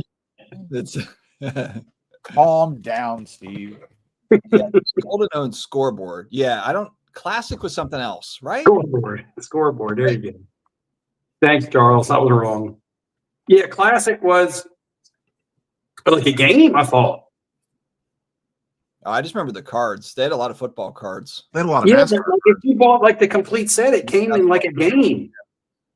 I don't remember that. Am I like dreaming that? I thought for sure it came with like a game. I remember them having a lot of NASCAR cards. That was pre-Mandela effect.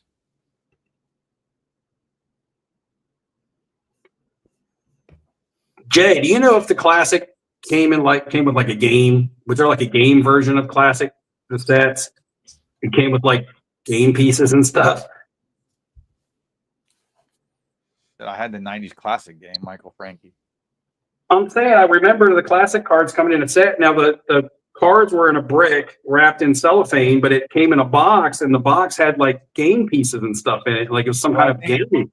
Yeah, they're saying there was a Chad solid agrees with border. you. You got a There's few solid people saying it border was a cards, game. yeah.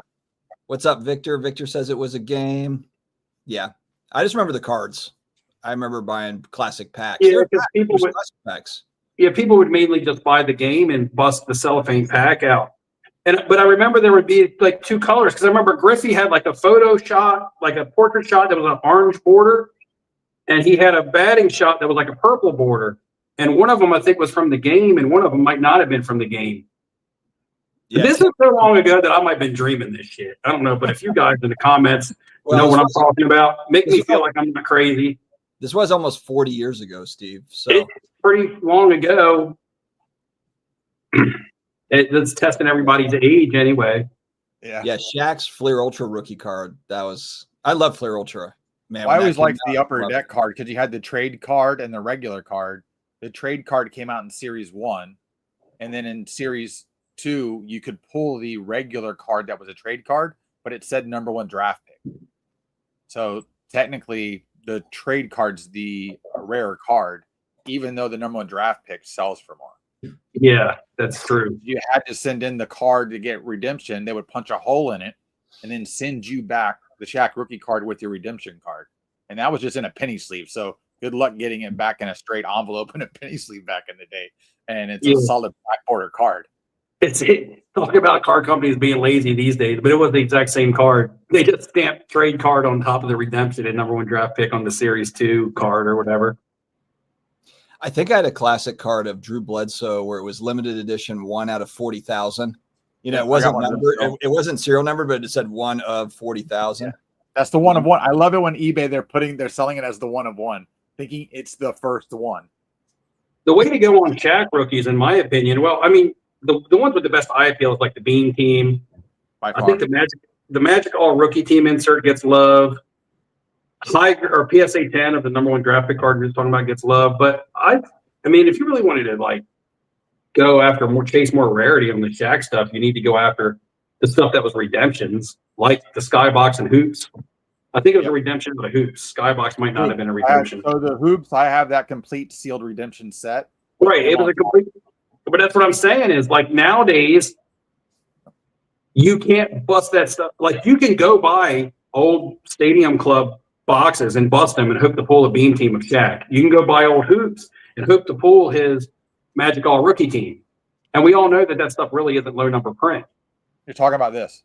The thing about the thing about the redemption #1 draft pick cards is that even if you go back and open old product, you're pulling redemption cards. You're not getting the actual card, which means those can't be, no matter how many boxes of that shit is sitting in warehouses waiting to be ripped, it doesn't matter. You can't redeem and get those cards. Whatever's out there is out there, and everything else. So what's out there is out there. Now, Stadium Club Series 2, you can go probably rip the hell out of that and pull Beam teams.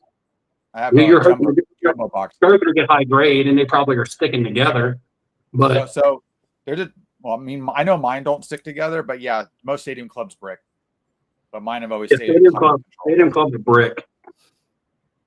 They brick because of the gloss on them. Yeah, they need to be in like a humidity controlled atmosphere environment. Yep. Just like at the casino where we store our playing cards and stuff, we have to control the humidity in that room. Little tidbit. Golden or scoreboard.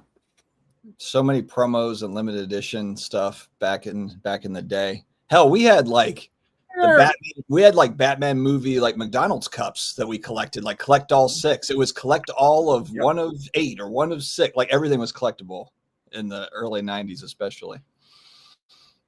Fun times. Space Fun times. 99. That's good to get a 9 out of that card. 10's nearly impossible.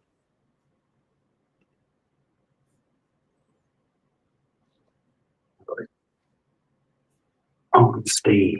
Most of those you're going to find in their wild still, they're going to be in a screw down. You know what's funny?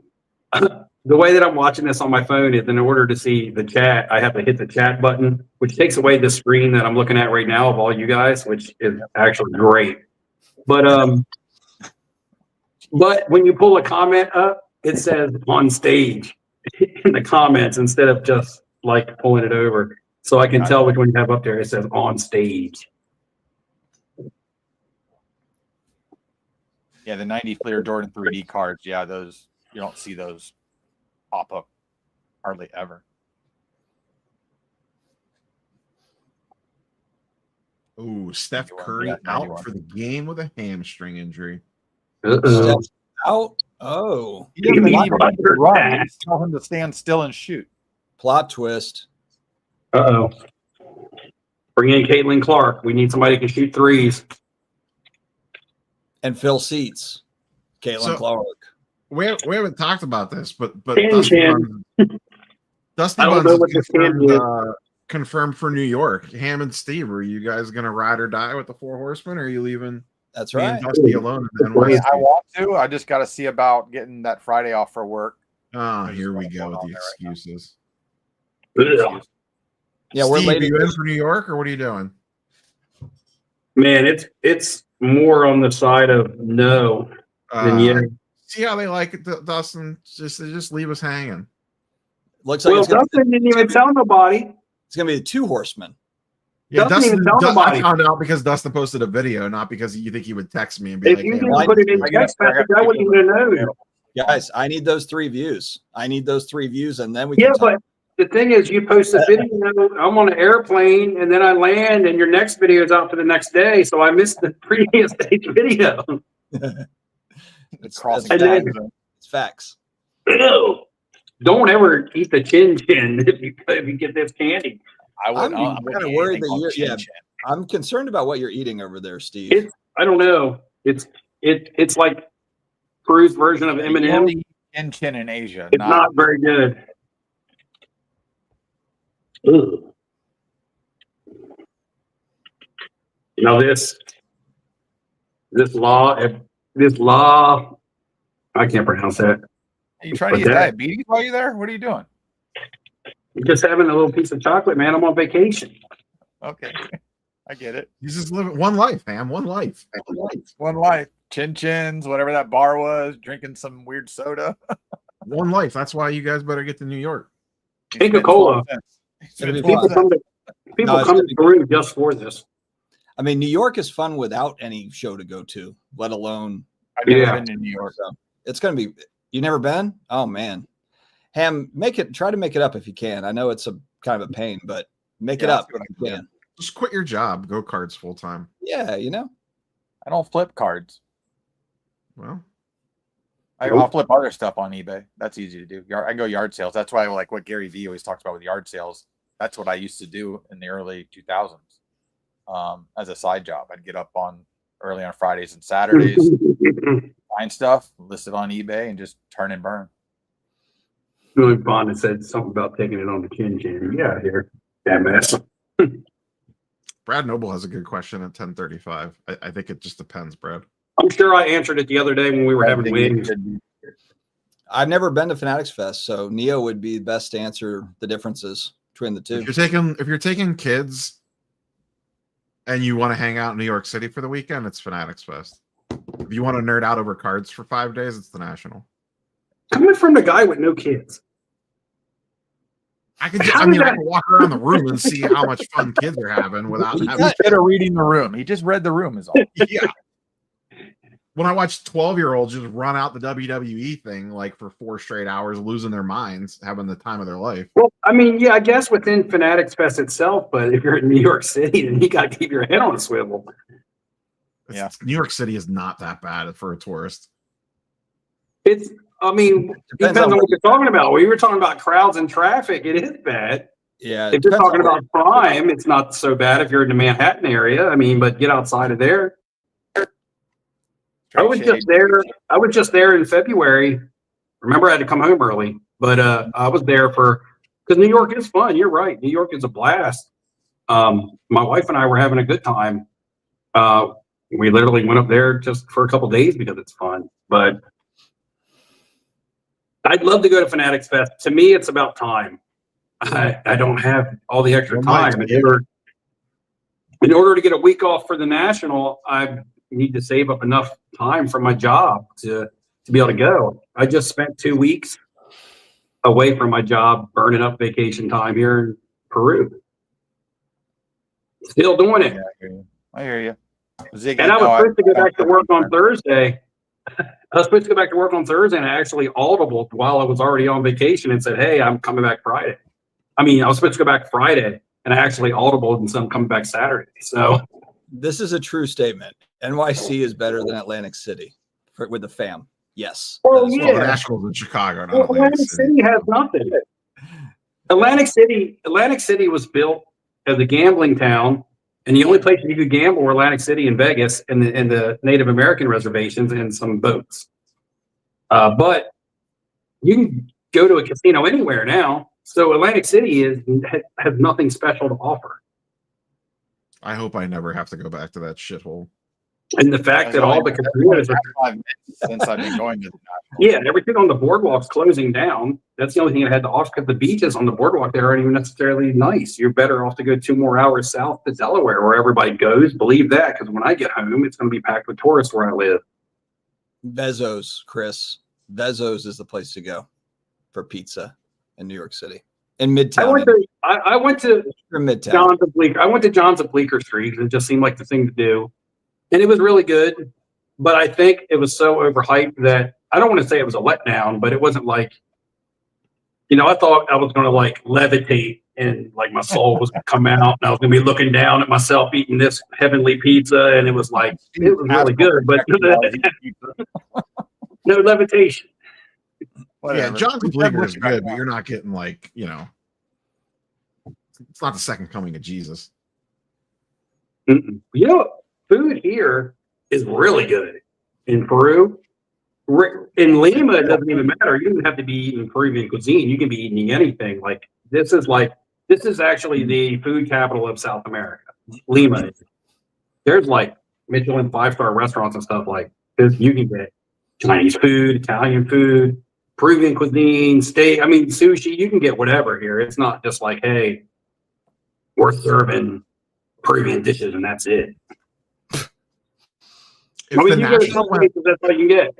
If the National went back to AC, would you go, or would you actually consider skipping it? Me? Just around the horn.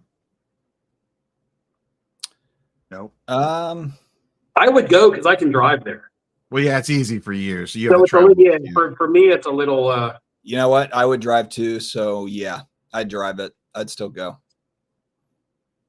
Yeah. I mean, I drove it, and it better not ever. I don't think it's not a concern. It's never going to go back there. Yeah, it's not going to concern you. You're right. The dealers will never vote for it. It's going to be somewhere bigger after that.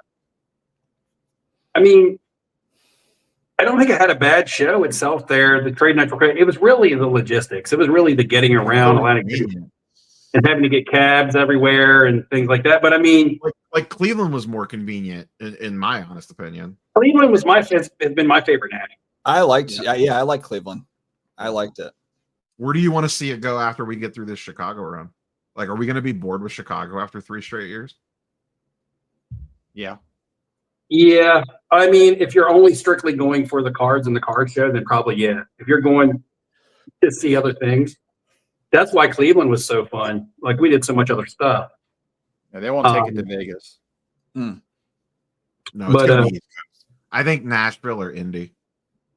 Yeah, they got to go somewhere that has a place big enough to hold it. I mean, I'd be happy if they came down to Orlando. Nashville would be crazy. I think I Nashville. don't know what Nashville's convention center scene is like, but Indy has a huge downtown convention center that's connected to the Colts Stadium. All right, But I guys. think it's just the city itself, though. We have our guest. He has joined. I'm here. And before I have him on, I'm actually going to recreate a moment here.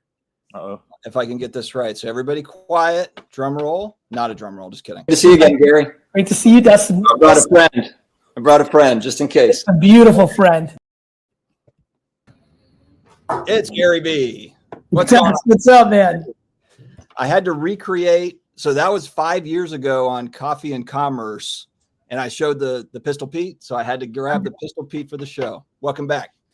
It is wonderful to be with you, handsome men. I appreciate it. Well, Neo is up in the top left. He's struggling a little bit as a Cavs fan. He just watched that game live on the stream. I would have probably broken something and logged off, but he's stayed strong. He's still here. Neo, I'm such a Spider fan.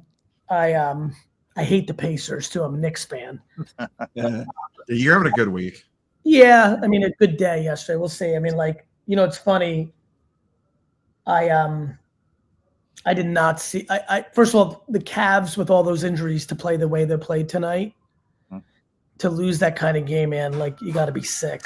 Like I don't feel super bad for you. Listen, Neo, you've won a title recently. I've never seen the Knicks win a title, so I can only feel so bad for you. That LeBron block is like, I would rip my arm off to have that 3-1 comeback championship. So I struggle to overly feel sad for you, but I've got to say, anytime you lose a game like that, it could be a regular season game and you could be like a solid fan and you're disgusted, but like that series is in big trouble and you have a really good team. It sucks. I actually like your team a lot. I like your team a lot. I feel bad. With the injuries. Neo, stop whining. Stop whining. Gary, we're going to start. We are going to talk about V-Friends, but I have a small mini beef that I want to address with you because Can we make it a significant beef? Let's take it from a mini beef and level it up. All right, let's level it up. I miss the sports card commentary stuff. And I know you do it. I know you do it from time to time, but I feel like you're focused on V-Friends. I get it. I'm not. I'm buying a lot of cards. Dust, you'll appreciate this. This whole crew will appreciate it. I got caught in a very rock and hard place. Oh, well, yeah. No. I talked about cards, and then 9,000 fucking people made up 18,000 rumors. There was a rumor that I dumped a trillion Zion. I never bought a single Zion card in my life. Like, people, unfortunately, people believe made up stories at scale in society. And honestly, I just felt like I worked too hard. My parents raised me too right. And I care to be a good dude. I'm an entrepreneur. I try to build and all that. But the sheer scale that every single social media post or comment I would make about cards, the sheer scale of people making up stuff and tarnishing my reputation didn't feel like worth it. It's why I got so attracted to NFTs. NFTs, the blockchain shows you everything you do with your collection. And that was incredibly attractive to me, especially in reaction to people coming up with 9 million stories. And I'll be honest with you, it was very challenging for me for people coming up to me and being like, I don't like what you're doing to the hobby. And then I'd be, at the National, and I'd be like, hey man, respect, but what are you upset about? They're like, well, you bought and dumped all these. I'm like, that's just not true. And they're like, oh, really? And you start getting into a place as a public figure where you're like, fuck man, I'm damned if I do, damned if I don't. And so I talk about it in the macro.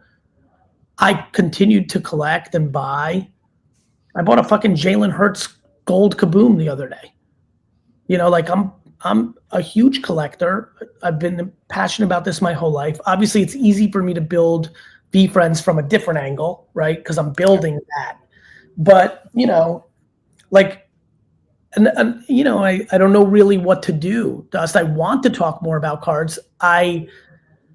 But it was incredibly challenging me to navigate it, because sharing the content, and by the way, I'll be honest with you, I'm deeply empathetic. I'm aware I have a large audience. I'm aware that me being like, I like this, could lead to the market moving because people are looking to flip quickly. I just got into a place where I was like, what do I do with this? Like, I don't want people to be mad at me. I'm able to enjoy my hobby quietly, you know, and people that know, but also, you know, things ebb and flow. And I feel like more and more people have gotten to know me one by one at the national or local card shops, definitely through this last 4 or 5 months, because I've been building real relationships as gearing up for this V Friends drop. And I'd like to share more about card. I mean, you know, I shared a little bit at the Taps local card store convention last week in Atlanta. I've been quietly, but not so quietly, because my eBay purchases are there. Like, I'm very bullish on fictional character rookie cards. I'm obsessed with the 66 Donruss Marvel set. I love vintage. But I'm also a diehard Jets fan and bought some Justin Fields 101. So what do you want from me? Like, I mean, like, I'm just kind of living it. So I'm just trying to figure out my way, Dust. It stinks, but I understand the punchline of it all. I'm just trying to figure out my way. I mean, I remember peak pandemic, you would post a photo of a card with no context, just like, here's a cool card. And then you could just literally see the eBay sales. Like, and that wasn't lost on me, Neo. And so, you know, it's one thing, it's a whole different thing of like, hey, I love KD and I want to buy his cards. And to your point, if I post a McDonald's card or the Chrome, like that, I'm like, okay, like, I don't want that to be true. So that already had me like, fuck, I need to be like, there's nothing good that can come of that, especially for me, because I already kind of committed to, I have enough of a public figure-ness that I'm not going to sell my cards. That was like a big thing I decided in 18 when I started buying. I was like, you know what I'm going to do? I'm in this forever. My son's of an age where I want him to get these cards anyway. I'm not going to flip these cards. And I thought that would be enough, right? To like kind of protect the concept of like pump and dump and all that stuff. Then it became such a big to-do. And then to your point, that would happen. That was all fine because I could control that. What became impossible was just like the enormity of just made up shit. Yeah. No, that makes sense. Yeah, it's a tough spot. By the way, social media, like again, I've been around this social media game and like being a public figure for a long time. So I was okay with that too. I think everything in life is about being accountable.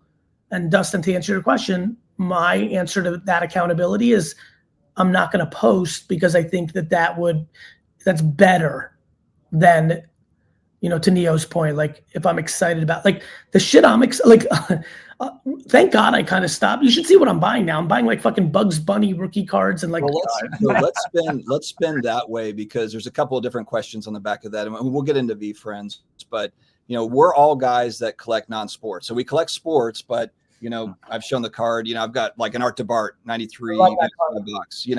And we all have Star Wars. We've got Stranger Things. Yep, there it is, the vintage stuff. Obsessed with this card. Spider-Man's rookie. Yeah, that's awesome. The vintage stuff is the Jay in the chat would love that. Jay's got all that stuff. The non-sport. This is the stuff that we hope that Panini really goes after. As they're moving away from sports licenses. And you saw Minecraft come out, and I really hope Panini goes hard on some big IP.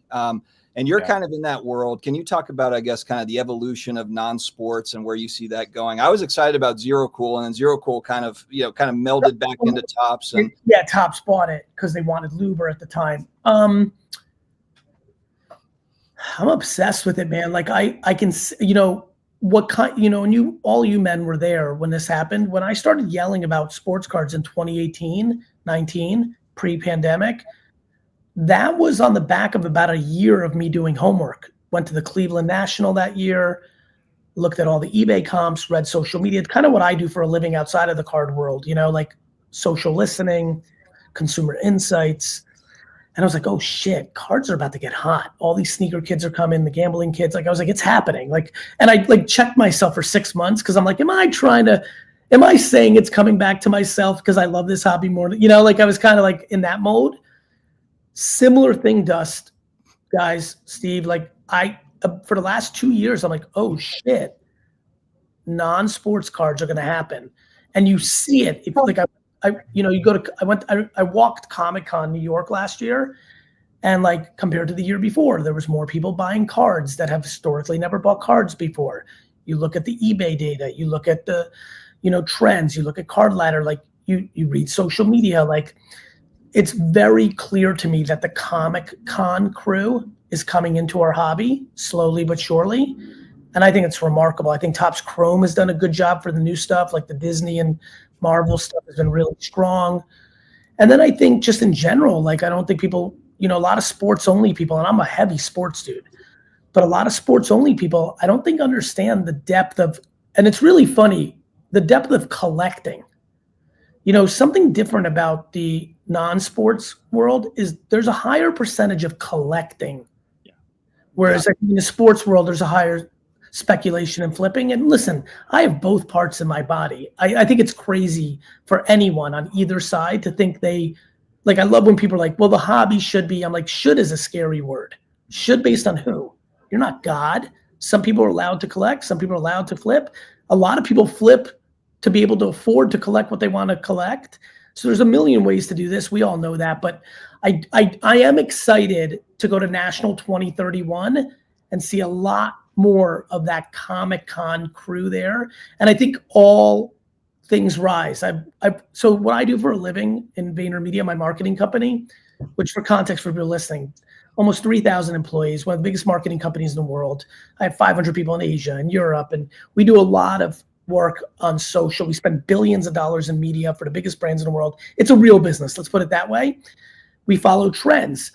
I've already followed through that department that does that analytics, hundreds of people who have entered trading cards for the first time through Disney Chrome or Marvel Chrome, and within months post their first sports card because they also happen, even though they're 90% Comic-Con, they're a baseball fan and they're a Nationals fan, and then they go from like collecting Captain America and to, you know what, I'm going to pick up a couple Dylan Cruz rookie cards. Yeah. So I think the gateway drug of non-sports cards to sports cards is going to be, at first everyone's like, but I think in 5 years they're gonna be like, oh shit, that was good because it expanded our overall hobby as well overall. And so I actually think, and I've been following the hobby since 1984 and really since 86, 87 as a business, before then as a kid. I think the hobby's in the single best place it's ever been because you had this little bubble burst of COVID that has taught a lot of people that are in the game right now what not to do because it's only a couple years later. And I don't think kids are going to be I don't think Jackson Dart cards are going to be speculated the way that Mac Jones cards were. And I think that's healthy.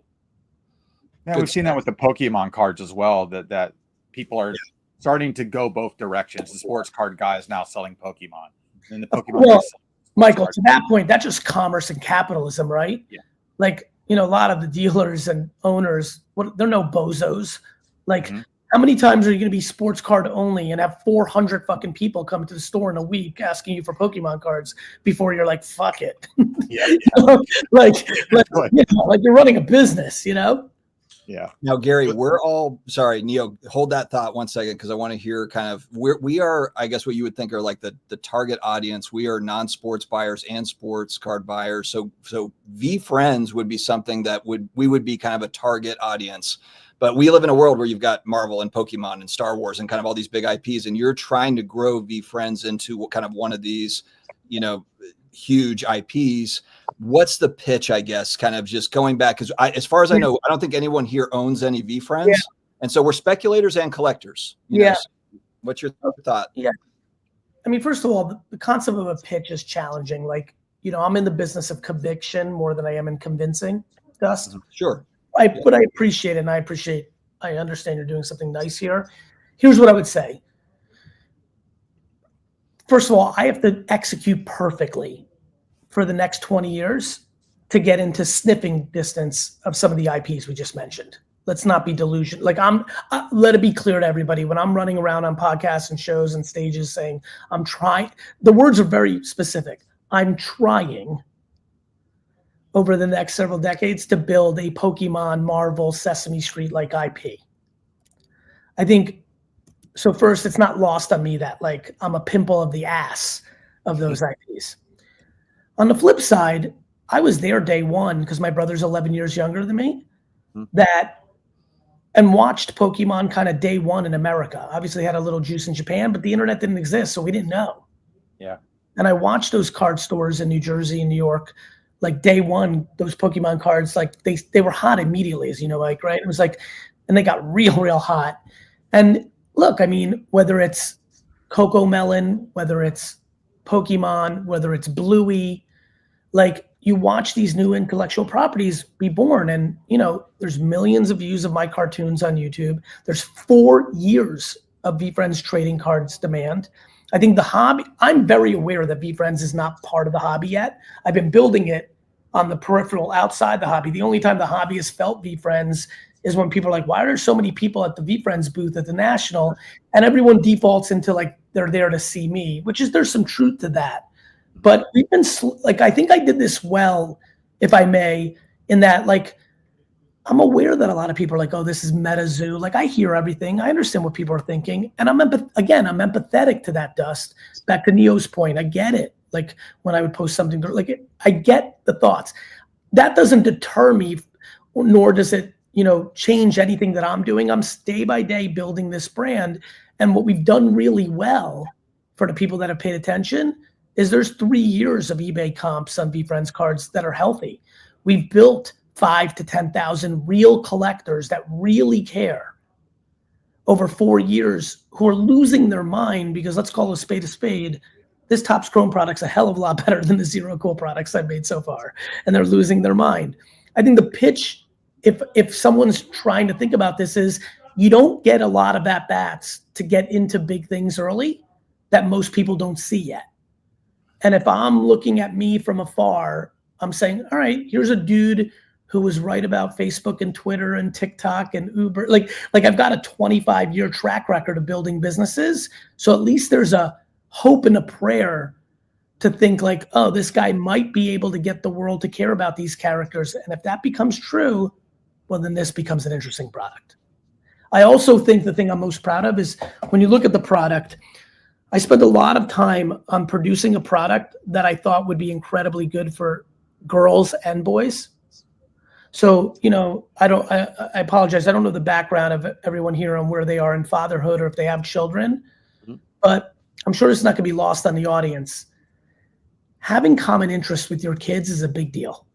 And, you know, even in life, right? Like look at the friends you still have. It's because you have common interests, whether it's cards or sports or movies. So a lot of the other pitches, if you're a dad watching right now and you have a 4 to 11-year-old girl, and you're looking to have a hobby with her where you can talk to her about good attributes like ambition and kindness and empathy, but also accountability and tenacity and competitiveness. I did make a product that I think is going to really crush for dads looking for something to collect with their daughters. There was a lot in the packaging that I thought about, that I cared about, thinking about that daughter that gets dragged in. And I'm very aware that many daughters collect sports and all this. I'm just generalizing right now because I've been to a lot of shows and a lot of card shops. Like, you know, just like, you know, them seeing this packaging and getting excited about Ambitious Angel or Decisive Duck. So there's some pretty cool stuff. Honestly, it's also grounded in very good attributes. Like this is teaching good lessons. It's Pokemon on the facade, but it's Sesame Street in the underbelly as an IP. And I think a lot of parenting is hard these days. I feel like VeeFriends is giving a little support to those parents. I'm proud of that. I feel good about that. Neo, do you have something? A different question from what I was going to ask before. Like behind the scenes, like working through this first full release of a major product like this under the Topps Chrome brand, was there like something that popped up that you like weren't expecting as a challenge or a hurdle, like whether it be the design or just maybe something that's completely in the weeds that we were just like, oh God, I never even thought about this? as like nothing that was monstrous, but definitely like annoyances and like, God darn it. So the first one was Topps just was not willing to produce the volume that I wanted them to. And again, I've said it 3 times. I think this is why I like Empathy Elephant so much and Be Friends. I have empathy. I'm like, I get it. Like, that, yeah, Gary Vee's that, like, like they don't know. And like, they don't need and Chrome's it's a real brand. And so like, they don't need a Chrome flop, right?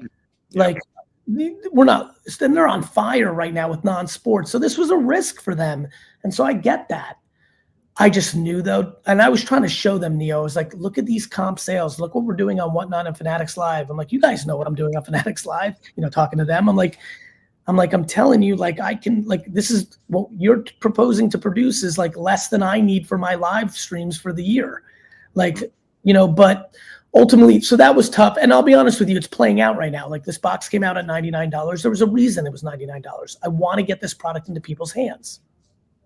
But here we are on the eve of the launch, and they're $350 on the secondary before they've really come out. And so I saw they're doing an EQL launch for tomorrow too. Yeah, and we did an EQL in the pre-sale, and like they were blown away. Listen, it's been very enjoyable to like stun all the Topps executives with the demand.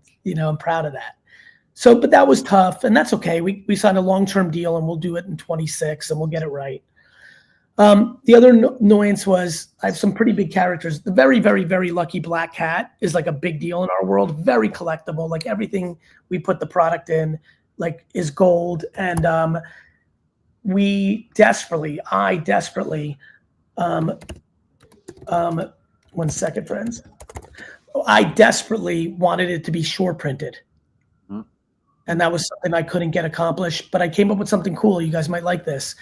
I did a head nod to Pokemon's Pikachu red and yellow cheeks. Okay.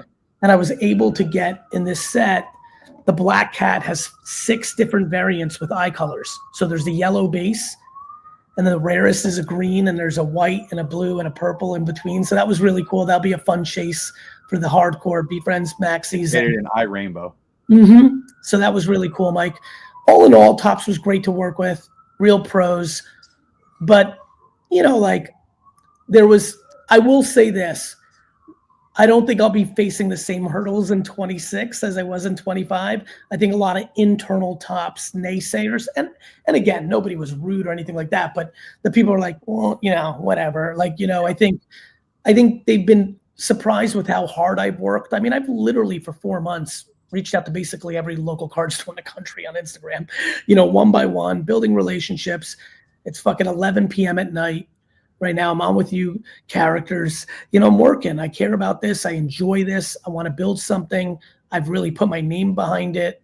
I'm out here pontificating that I'm going to build something huge. I don't think I can afford to flop on my face. That's not good for the reputation or my own competitive spirit. So all in all, pretty good experience. But I wanted to give you some real truths and authenticity and transparency. And those were some of the hurdles I was dealing with. Awesome. When you were talking about the product coming out at $99 and then obviously the resale is higher, one of the things that we talk about in the hobby constantly is the affordability for somebody to be able to actually get product, especially with the way breaking is today. And it's very difficult. Even in the stores now, you go to Target, what used to be a $20 blaster. Sometimes it's $40, $50, and there's still a line of people. I mean, Pokemon's crazy right now. There's 50 people just camping out like pandemic time to get Pokemon, and they don't even know if it's coming out that day. But they're there anyway. And we're kind of getting to the point now, like you said, you're trying to get this into a father's hand with a daughter and stuff like that. How do they access that if they can't even get to it? It was a big reason we did GameStop. So tomorrow, literally 1,000 GameStops in the country selling blasters at $25. I'm very proud of that. I fought like hell for that. That's awesome. So for those looking, that they need to get out to GameStop in the morning. Yeah, I think I heard, and this is I haven't been to a GameStop in a little bit. Like I heard GameStop's open at like noon, so just in case. It's like 11. Yeah, here 11. Brother, it's a great question. In fact, one of the carve outs we did with Topps is, I don't know if I have one here. If you go to eBay, we do a lot of super stickers. Mm-hmm. So it's like kind of like a card product, but it's a sticker, but it's kind of a head nod to that 85 Prism basketball vending machine stickers, Yep, So, one of the reactions now that these prices are so high is I'm thinking about creating a hobby product of super sticker boxes and keeping the price nice and low. I think it's really important that the hobby recognizes this, and I think Panini and Topps need to really pay attention. And obviously, I'm aware that Topps is getting so many of the licenses and Panini, but like, when Panini, let's just talk what we were talking about. When Panini gets these, fictional character or other IPs, like, is Prism going to put out $80 boxes? I don't think so. No. Like, and so at this point, I think everybody starts high, and if it doesn't sell, then they'll drop. But again, with people having to break and have to have new product, it's going to keep a price point for almost any product moving forward that's even decent, because they need to have it to break. Yeah, well, and they're doing reverse Dutch auctions on stuff. So if Panini does, they might just do that for everything or for a lot of stuff. Yeah. And then, Look, it's a real challenge. Making things price prohibitive is obviously not a good thing ever. But like, look, LVMH is one of the biggest companies in the world, and all their products are expensive. So like, I'm not going to sit here and pontificate. This is capitalism. It's about making money too, but it's also trying to keep the people that are in that hobby interested in your product. And if you all of a sudden can't ever get anything, you start losing people. And at the end of the day, at some point, I think this breaking thing will come to a halt. Like, there'll be enough is enough, whether it's 2 years, 3 years down the line. I don't think it's 10 years this is going on. The thing though, Michael, is like, there's a really important thing about breaking that people don't understand is there's an entertainment element that's really important. Oh, yeah. Like, if you look at China, I call it commerce-tainment, right? Like, there's a lot more going on than just the ripping of the packs, Oh, yeah. It's why a lot of us on this call grew up listening to sports radio all the time, right? Like, there's a lot going on. So like, I don't know if there's a breaking point. I think it's more of there's an opportunity, right? There's and entrepreneurship always changes the game. Oh, yeah. There's an opportunity for entrepreneurs to come along and make unlicensed product in sports that is very affordable, and they might be able to create a big thing. You see these smaller brands that come out with single cards like Gas and stuff like that get an autograph, or they just do a one-person thing, and it sells very well, and it has a good secondary market. There'll be a lot of evolution, and this, like, things ebb and flow. Yep. And like, there'll be a day where like this is not a continuous forever thing. I do think the hobby's more balanced than ever, but like, look, I think the hobby's actually expanding dramatically. Yes. So I actually, internationally, different things, like, it's going to be interesting. But to your point, look, I mean, you listen, you're hearing it from the horse's mouth. That $25, $99 thing was imperative for me to launch BeFriends. Oh, yeah. I was worried that if we didn't make enough, there was way more demand, even in just the BeFriends community, let alone knowing that it was going to broaden because of the launch. That's happened. But, I'm really proud that tomorrow there's 1,000 GameStops in America where you can get a blaster for $25, and these things are loaded. I've started seeing them open, and so I'm excited about that. It's pretty cool. One question, Gary. So with Pokemon, the crazy part about Pokemon to me is that they don't have any serial numbered cards, and they sell out, and then they have to reprint. It's kind of like Junk Wax era, but everything just sells and sells and sells, and people want to collect it and all that. Is it more of a priority, or I guess would you be open to, I guess, maybe, BeFriends sells out and there's one of ones and numbered cards, would you be open to a product where it's more, there's less hits or something, kind of like a Pokemon set where there's not necessarily a bunch of numbered cards or autos, or maybe you've got some of that stuff, but you print more of it, I'm not in control on that, Dust. I'm the licensor in this scenario. So Topps makes the call on how that's going to go. Listen, I have a long-standing longer than 10-year relationship with Ruben. Me and Mahan are tight. Like, there's a real partnership there. And we're talking, I'm fully working on the 26 set now. Yeah. I carved out super stickers for a reason, to allow me to do stuff we're talking about here.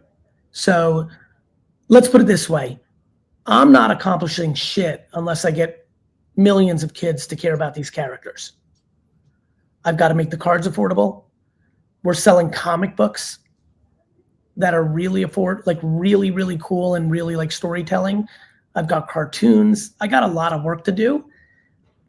I'd be making a huge mistake if I didn't make some form of card sticker affordable. And so, yes, it's very on my mind. But also, let me give you an example. I don't think it has to be mutually exclusive. Let me tell you the thing I might be most proud about.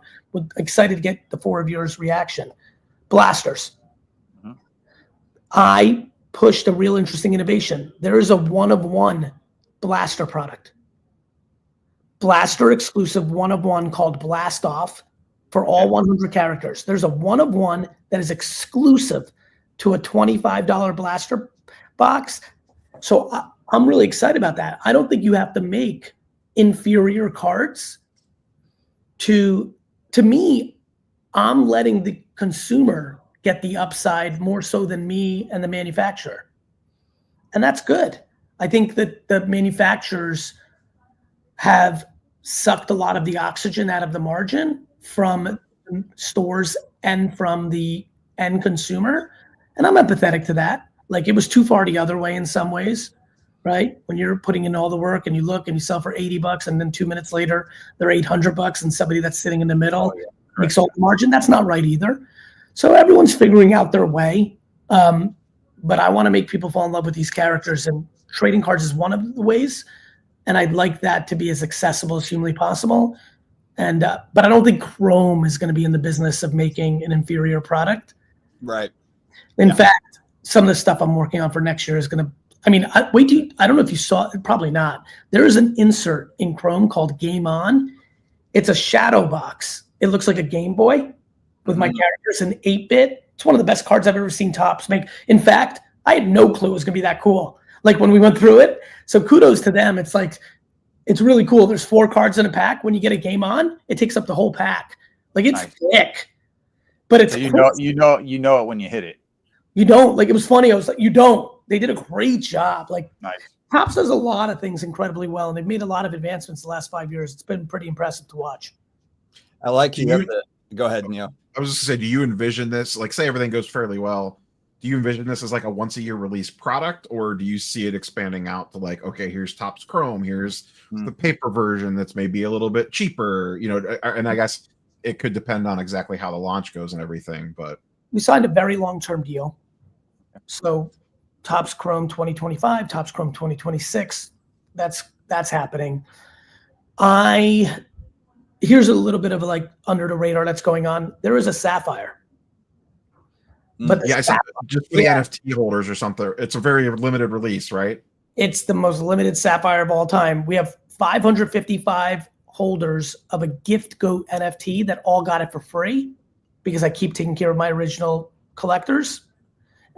And then we, as a company, got 95 boxes, and that's it. So we are going to use that for, like, the national and, like, equal stuff. Like, we're going to try to be very smart about it. So that's this year. I think in 26 we'll have a more normal Sapphire release. You know, oversharing, and I'm not even sure I'm allowed to share this, but, like, I haven't even told Topps this yet, but I've been, like, dreaming up things I would do with black, Chrome Black, you know, been playing with that. You know, here's another funny one, I'm, like, weirdly into Stadium Club because I'm 49. Wow. And the images, I mean, everyone loves Stadium Club. For 80s, 90s kids. So. Yeah, us kids, this crew I knew would get it. Like, Stadium Club, when that came out, was everything. It made Upper Deck seem inexpensive. It was like, whoa. Like, that first Stadium, like Jeff Bagwell Stadium Club, oh my God, that was my life chasing that card. So, I definitely look at the Topps, that UFC Royale product came out. I'm like, oh, V-Friends, right? So I'm dreaming. Obviously, Topps going to have a lot to say about what they envision. I think I also think about other packaging. Like, I'm really into mega boxes. We don't have that this year. So I'm thinking about it that way, Nia. You have the full, speaking of 80s, 90s, you have kind of an 80s marketing blitz going on, is what it looks like. It's like the cartoons, the toys, the card game. And I can appreciate that because it reminds me of, like, Masters of the Universe or something. It is. Like, it is. Thanks. It's straight out of the 80s. It's wild. Yeah. So which medium, I guess, have you found to be because really the whole idea is, from what I'm hearing, is you need people to care about the characters. Obviously, it's like with Pokemon or whatever. It's like, you got to care about Charizards. So where are you seeing the most action as far as just, you're talking about just getting young people into it? Are the comics? Is it the cartoons? Is it the cards? Is there something that sticks out that's doing better than something else? Live shopping. thing. You know, like the storytelling when I'm on talking about it's massive. The comics are the big one, I think, because we're now going into what we're calling the canon era, you know, and comic fans will know what that means. And so we've been at it for 4 or 5 years. We're making a hard flag in the ground that we're going canon. We just put out our comic number 2. We sell that on Whatnot and on our shop on the website. It's a bagged comic experience. So the comics are all bagged. I was very affected by that Superman black bag back in the 90s. Oh yeah. We obviously, I'm a card guy first. Comics and toys were second for me growing up. So I am excited about having alternate covers. So you're opening up a pack. But Dust, I can tell you, literally today was the first day people got comic number 2. And it has a crazy origin story of Fearless Ferry, but it has a huge plot twist. People are freaking out. And like, it's like, again, this is a perfect crew. Remember when you found out that Darth Vader was Luke Skywalker's dad and you like shit your pants? It was like the craziest thing you'd ever heard. We, you know, obviously it's going to take me 20 years to match that IP, even in striking distance, but we definitely had a story in comic number 2 that for my little world of 5,000 crazy collectors blew their mind today. And I was like, this is it. Like the comic is a big deal.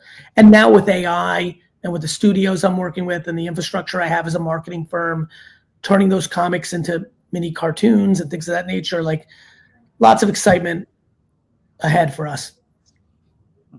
Good stuff. Well, we've had you on for 30 minutes. That's beyond time. Steve, go ahead. Yeah, I just had one quick.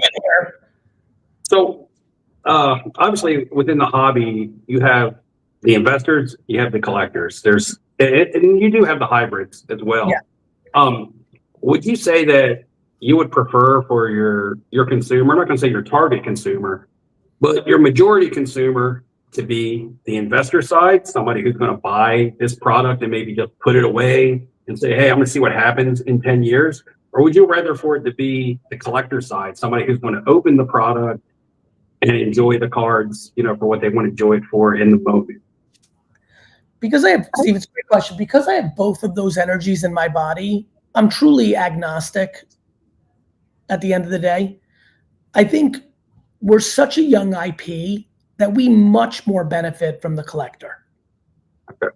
Right? Like I'm so far away. Like, I don't know if you, again, this is why I love talking to dudes in my age group. Remember when we were little on Sesame Street, they had that one skit, like one of these things does not look like the others. And they were like trying to teach us like what the difference was between fruits and vegetables or numbers and letters.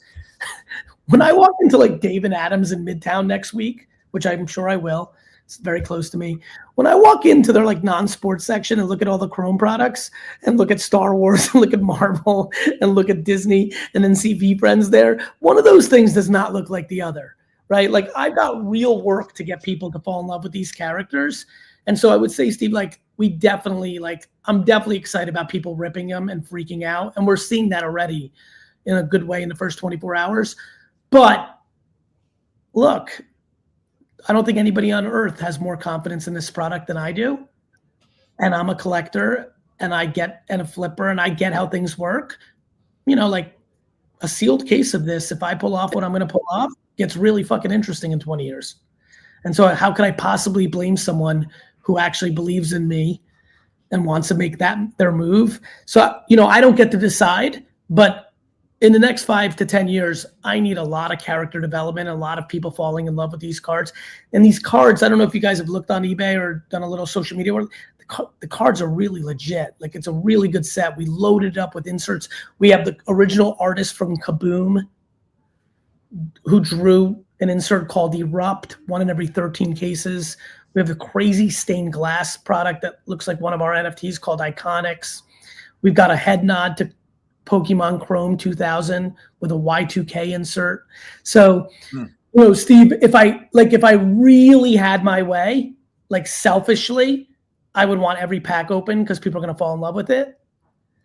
But obviously I want to, you know, I believe in freedom and the American way, and like people should do whatever they want to do.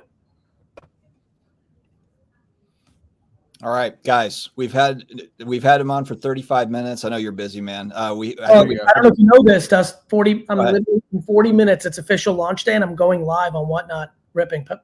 So I'm about to go. Okay. All right. Oh, so nice. it comes out tomorrow, right? That's released. Well, let's go ahead But and get tomorrow. the people that are looking for it. Yeah, all the breakers and stores really have that 9 a.m. thing, but I'm kind of breaking the rules tonight at midnight because you only live once, and it's your product. After midnight, it's fine. Yeah, exactly. Yeah. That was what I. Are you going to be at Fanatics Fest? You're going to be at the National. I'm going to be at Fanatics Fest. I'm going to be at the National. I'm going to be at Comic-Con. I'm going to be at Collecticon Orlando. And very honestly, one of the most exciting things I'm doing this week is on Saturday, I'm flying to Ohio to go to Card Collector 2 store, Ryan, who I've known for a long time. And on the flight there, I'm literally reviewing a schedule my team has made of every local card show between now and the end of the year. And so not only am I going to those things, boys, but you might find me in like Des Moines, Iowa, in a gymnasium. And Neil goes to those every weekend. He's in Ohio, so you'll probably see him 5 times in the next 6 weeks. Good. One of the reasons I think I'm getting pulled to do this full time for the rest of my life is like, this is my first true love. Like doing card shows in fire stations and Jewish community centers and YMCAs and the malls of New Jersey. They're still my fondest. Like, I don't know how to explain it. It's like, I'm sure you guys resonate with this. Those are like just incredible, chasing Todd Van Poppels and Greg Jeffries and Harold Miners. And, these are like the moments that shaped me. I'm a pretty successful, accomplished entrepreneur, and I know where I got my training, and it's from this industry. Was last year your first New York Comic Con, or had you gone before? Because I saw your booth. My wife got packs from your booth last year at NYCC. Was last year year 2? Yeah, last year was year 2, Neo. Okay. Yeah, last year was year 2. We did Fanatics Fest. This will be our 5th national in like a main presence, but I think I'm 7 or 8 deep now. Man, I'm super fired up about this. And like, Dust, to be honest, what I think I'm most excited about is I'm really excited to watch this exact video in 9 years. We're going to get back to it. Hey, I just clipped a video from 5 years ago of us, so I'll clip it again, and I'll still have the Maravich. I'll still have the Maravich on the next one. That one was exciting, and like really, that clip talks about like where the hobby is today, and kind of saw it. I think 9 years from now, I want to look back and be like, man, I'm gonna look back visually and be like, I wish I still had all those boxes. Like that's the goal. And we're gonna. Here's what I can tell you. I have no idea. What God has in plan. I could get sick, God forbid. And like, if I'm out, then VeeFriends is out. This is on my back. But if God gifts me with the health that I hope I deserve, then I'm going to give this as good of a swing as anyone has ever done. And I really believe in my capabilities. And I believe in the mission of VeeFriends, which is there's a reason the packaging is purple. I think our society's become way too red and way too blue. Yeah. My 200 plus characters here want to teach people the middles right. You could be kind and courteous and gracious while still being competitive, compassionate, tenacious and accountable. And so good mission, a lot of excitement behind it. I hope it would mean a lot to me if people gave it 20 minutes. I think it's worth your 20 minutes to dig into. And I think if people give it 20 minutes of eBay and social media and like give it a little look under the hood, I think they'll see something much deeper than what they might have thought if they didn't do that 20 minutes. All right. Well, I'm going to give it a much harder look. It's been around for the last 3 or 4 years, and I've thought about it, I've looked at it, but there's always something else. It feels like there's always something else. And look, and that makes sense. And honestly, what I'm excited about, why I did the deal from my standpoint, Dust, is Topps Chrome gives it a lot more reason to take a look. Yeah, that's true. It's Chrome. It sounds exciting. Yeah, there's like a there's a Michael Rubin Superfractor auto that gets the hobby starting to sneak in. There's Dana White autos in this product because there's this Entrepreneur Elf insert, Kevin Hart autos. Like, it's pretty cool. Yeah, that is cool. Different for sure. Neo, do you have anything else? I don't want to keep Gary too long here. Nah, good luck on the launch. Thank you, brother. We'll see you at Fanatics Fest for sure. Can't wait to see you guys there. Stay well. Thanks, man. Cheers. Yeah. Well, just like clockwork, Ham's internet cut out, and Steve fell off. Steve my camera literally internet was flipped. jumping Literally between my turned into phone. flipping Steve. I thought Steve was like, it was like The Exorcist where the head spins all the way around. He was going to go all the way around, I think. Yeah, that was cool. The guy is, the guy is just a ball of energy. That's one thing. Yep. He is a ball of energy. The marketing machine, Gary Vee. All right, boys. It's 11:30 Eastern. What do you think? Oh yeah, Steve texted me. He didn't rage quit. Steve texted, I didn't rage quit. All right, good. We just wanted to confirm that, so that's good. Yeah, I think we'll probably log off, guys. We're old men, and we're way over too. We're all EST. So thanks everybody for joining us tonight. Neo needs to go and scream into a pillow for the next hour to get over this Cavs game, and then we will be back again tomorrow with more daily videos, and we'll see you in 2 weeks on the next Off Centered. Thanks, guys.